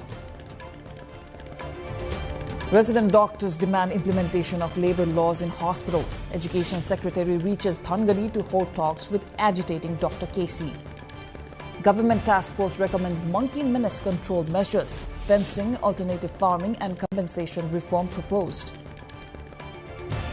India's youth-led Cockroach Janata Party calls off protest. Move comes following resignation of Education Minister Pradhan. Saudi Arabia and Iran backed Houthis' trade attacks amid rising regional conflict. Trump claims Iranians getting very serious in talks. And Noah Lyles win 100-meter title at the U.S. Athletics Championships. Matches personal best with world-leading 9.79 seconds.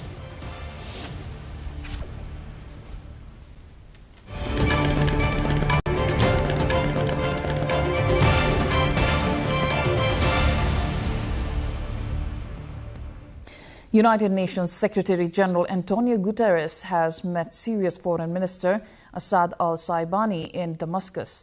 Guterres is on a 3-day visit to Syria, the first by a UN Secretary-General since the outbreak of the Syrian civil war more than a decade ago.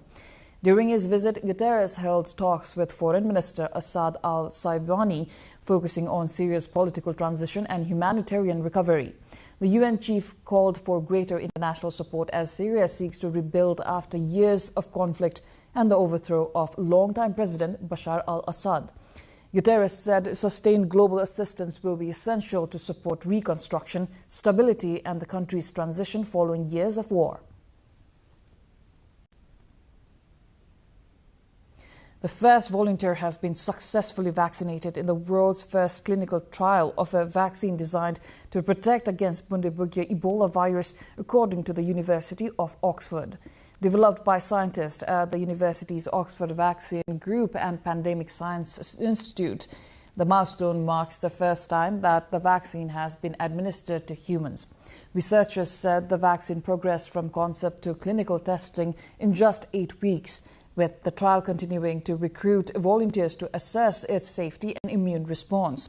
The trial comes after the World Health Organization declared the Ebola virus outbreak in the Democratic Republic of Congo and Uganda a public health emergency of international concern in May, with no approved vaccines or specific treatments currently available.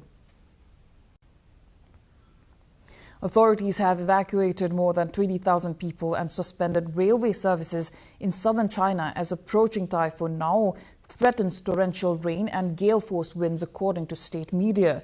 The typhoon is forecast to make landfall in the coastal area stretching from Hong Kong to Guangdong province between Saturday evening and Sunday morning, China's National Meteorological Center said. It maintained an orange typhoon alert on Saturday, the second highest level in its four-tier system, after warning that parts of Guangdong and neighboring Fujian province would experience gales and torrential rain.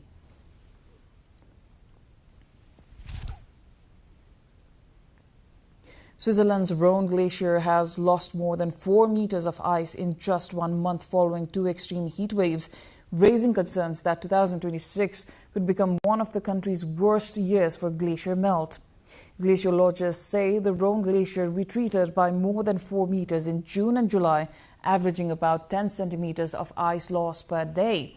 Scientists warn that the rapid melting could rival the record glacial loss recorded in 2022 if current conditions continue.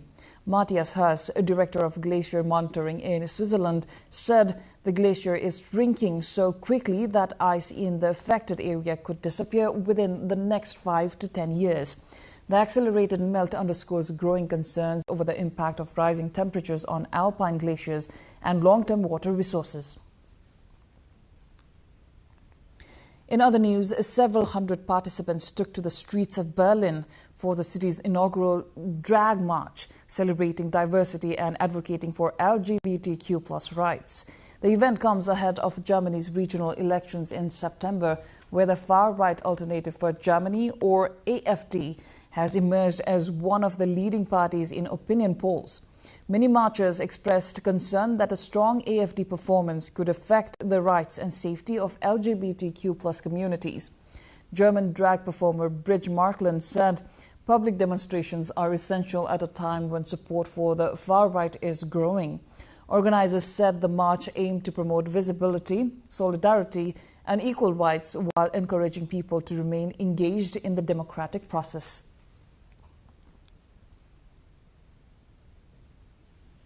Moving on, SpaceX launched its 13th Starship test flight from Texas, marking another step toward the company's goal of beginning routine Starship operations by the end of the year.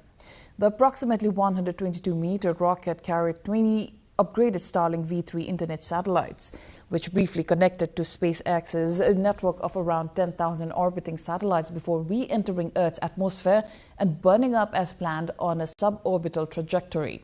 The mission also tested a new version of Starship designed to support the expansion of the Starlink satellite internet service, NASA's planned 2028 crewed lunar mission, and the future deployment of thousands of AI processing satellites in orbit.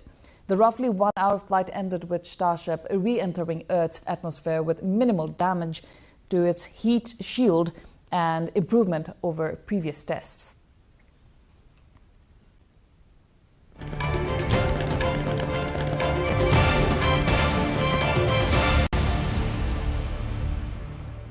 Business news lined up next for now, a short breather.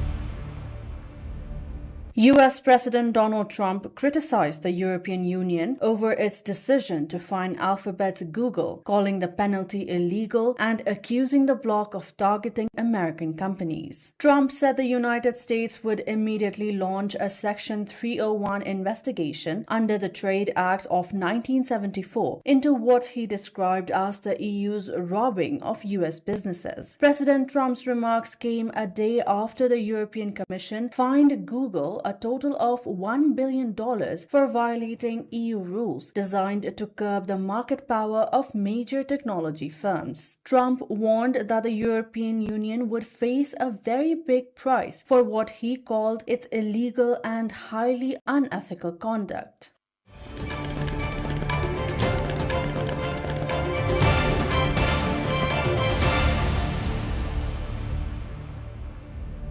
Paramount, Skydance, and Warner Bros. Discovery have agreed to pause their $110 billion merger until June 2027, while a judge weighs upon a legal challenge against the tie-up. The pause follows lawsuits from 12 U.S. states and the Writers Guild of America, who argue the deal would harm competition and lead to higher prices for the consumers. The decision comes just days after European regulators approved the deal, on the condition Paramount would end a major film distribution partnership with Universal Pictures in the region. With the deal on hold in the US, emergency court hearings have now been cancelled. Despite the court freeze, Paramount and Warner Bros. Insist that combining their operations is essential to compete with digital streaming giants and tech conglomerates.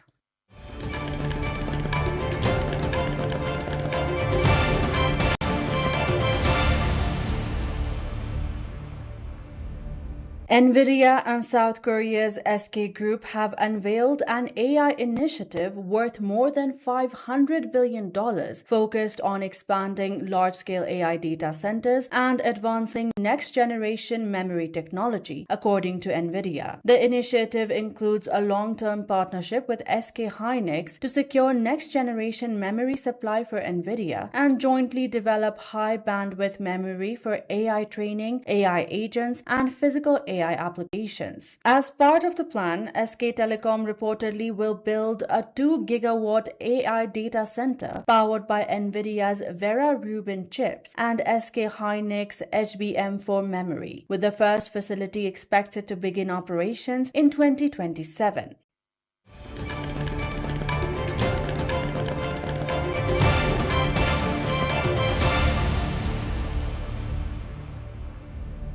China's embodied AI push is creating new business opportunities, with Nanjing expanding real-world robot applications. A local robotics company is lowering production costs and scaling up manufacturing to meet growing demand. In a recent firefighting drill, an AI-powered duty robot and an explosion-proof robotic dog detected hazards, analyzed risk, and transmitted real-time data, enabling emergency systems to respond in just 1 minute. Developed by a Nanjing-based robotics company, the robotic dog uses more than 600 components, most sourced locally in Jiangsu province. The company is now developing a next-generation firefighting robot and plans to deploy more than 100,000 units nationwide between 2026 and 2028. It expects annual revenue to reach about $44 million as demand for AI-powered industrial robots continues to grow.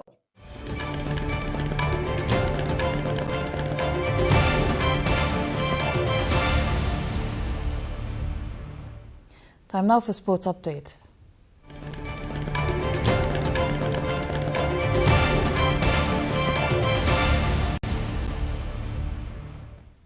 Nepali Taekwondo player Bhaibabi Sapkota has won 2 medals, including a gold at the Hainan Cup International Invitational Taekwondo Championship. The tournament was held at the Tunchang County Stadium in Haikou City of Hainan Province in China, where Bhaibabi secured the gold medal in the Pumse category and finished second in the Kyorugi category to claim a silver medal. Athletes from countries including South Korea, The Philippines, Indonesia, Singapore, Malaysia, Bangladesh, Thailand, Vietnam, Hong Kong and Pakistan participated in the competition. Sapkota won the gold medal in Poomsae after defeating competitors from Thailand and China in the final rounds. In the highly competitive Kyorugi event, she finished second after losing to a Thai athlete in the final match. Now, South Korean midfielder Lee Kang-in has joined Atletico Madrid on a contract running until 2031 after leaving French champions Paris Saint-Germain. The 25-year-old has moved to the Spanish club in a deal reportedly worth up to 40 million euros.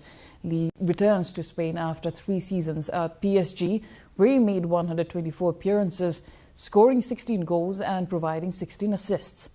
Before joining the French side in 2023, Lee played for Spanish clubs Valencia and Mallorca. During his time at PSG, Lee won multiple major trophies, including 2 UEFA Champions League titles, 3 League One titles, 2 French Cups and 2 French Super Cups. The South Korean international made his national team debut in 2019 and also has earned 50 caps, representing his country at the 2022 and 2026 FIFA World Cups. Humanoid robots faced off in a first-of-its-kind combat event in Tokyo, Japan, as engineers and robotics enthusiasts showcased advances in artificial intelligence, automation and machine engineering. The event featured participants remotely piloting humanoid robots in full-contact battles inside an octagonal arena where real machines competed head-to-head in a controlled environment. Organized by American Robot Combat Organization, REK, the competition aimed to demonstrate the latest developments in humanoid robotics, AI systems, and advanced engineering technologies. The event highlighted how rapidly evolving robotic platforms are moving beyond research laboratories and into practical applications, including industrial operations, entertainment, and specialized tasks. Developers say such competitions provide a testing ground for improving robot mobility, control systems durability, and decision-making capabilities as their global race to advance embodied artificial intelligence continues.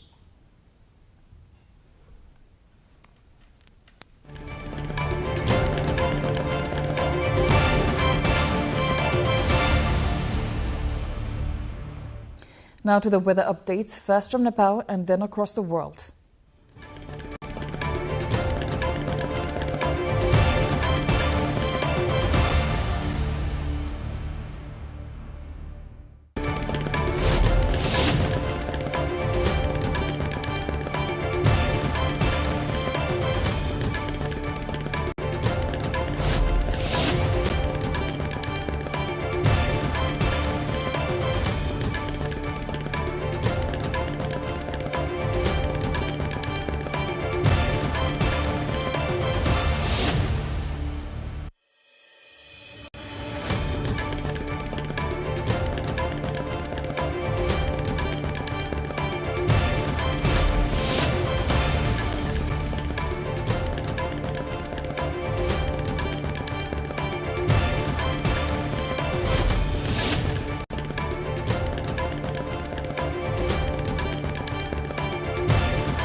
Before wrapping up, here's a reminder of the headlines once again.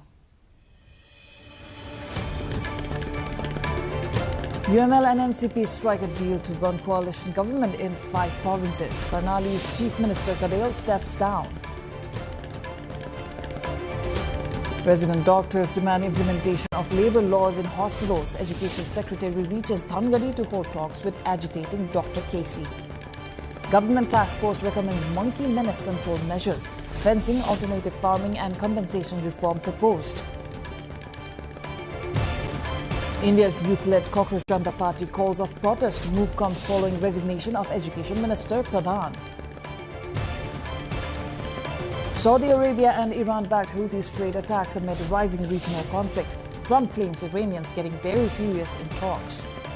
And Noah Lyles wins 100-meter title at the U.S. Athletics Championships. Matches personal best with world leading 9.79 seconds. That is all for the moment. Do join us through our social media and visit us at www.nepaltelevision.com for more information and news. I am Epilagi Singlama. Thank you for watching. Good night.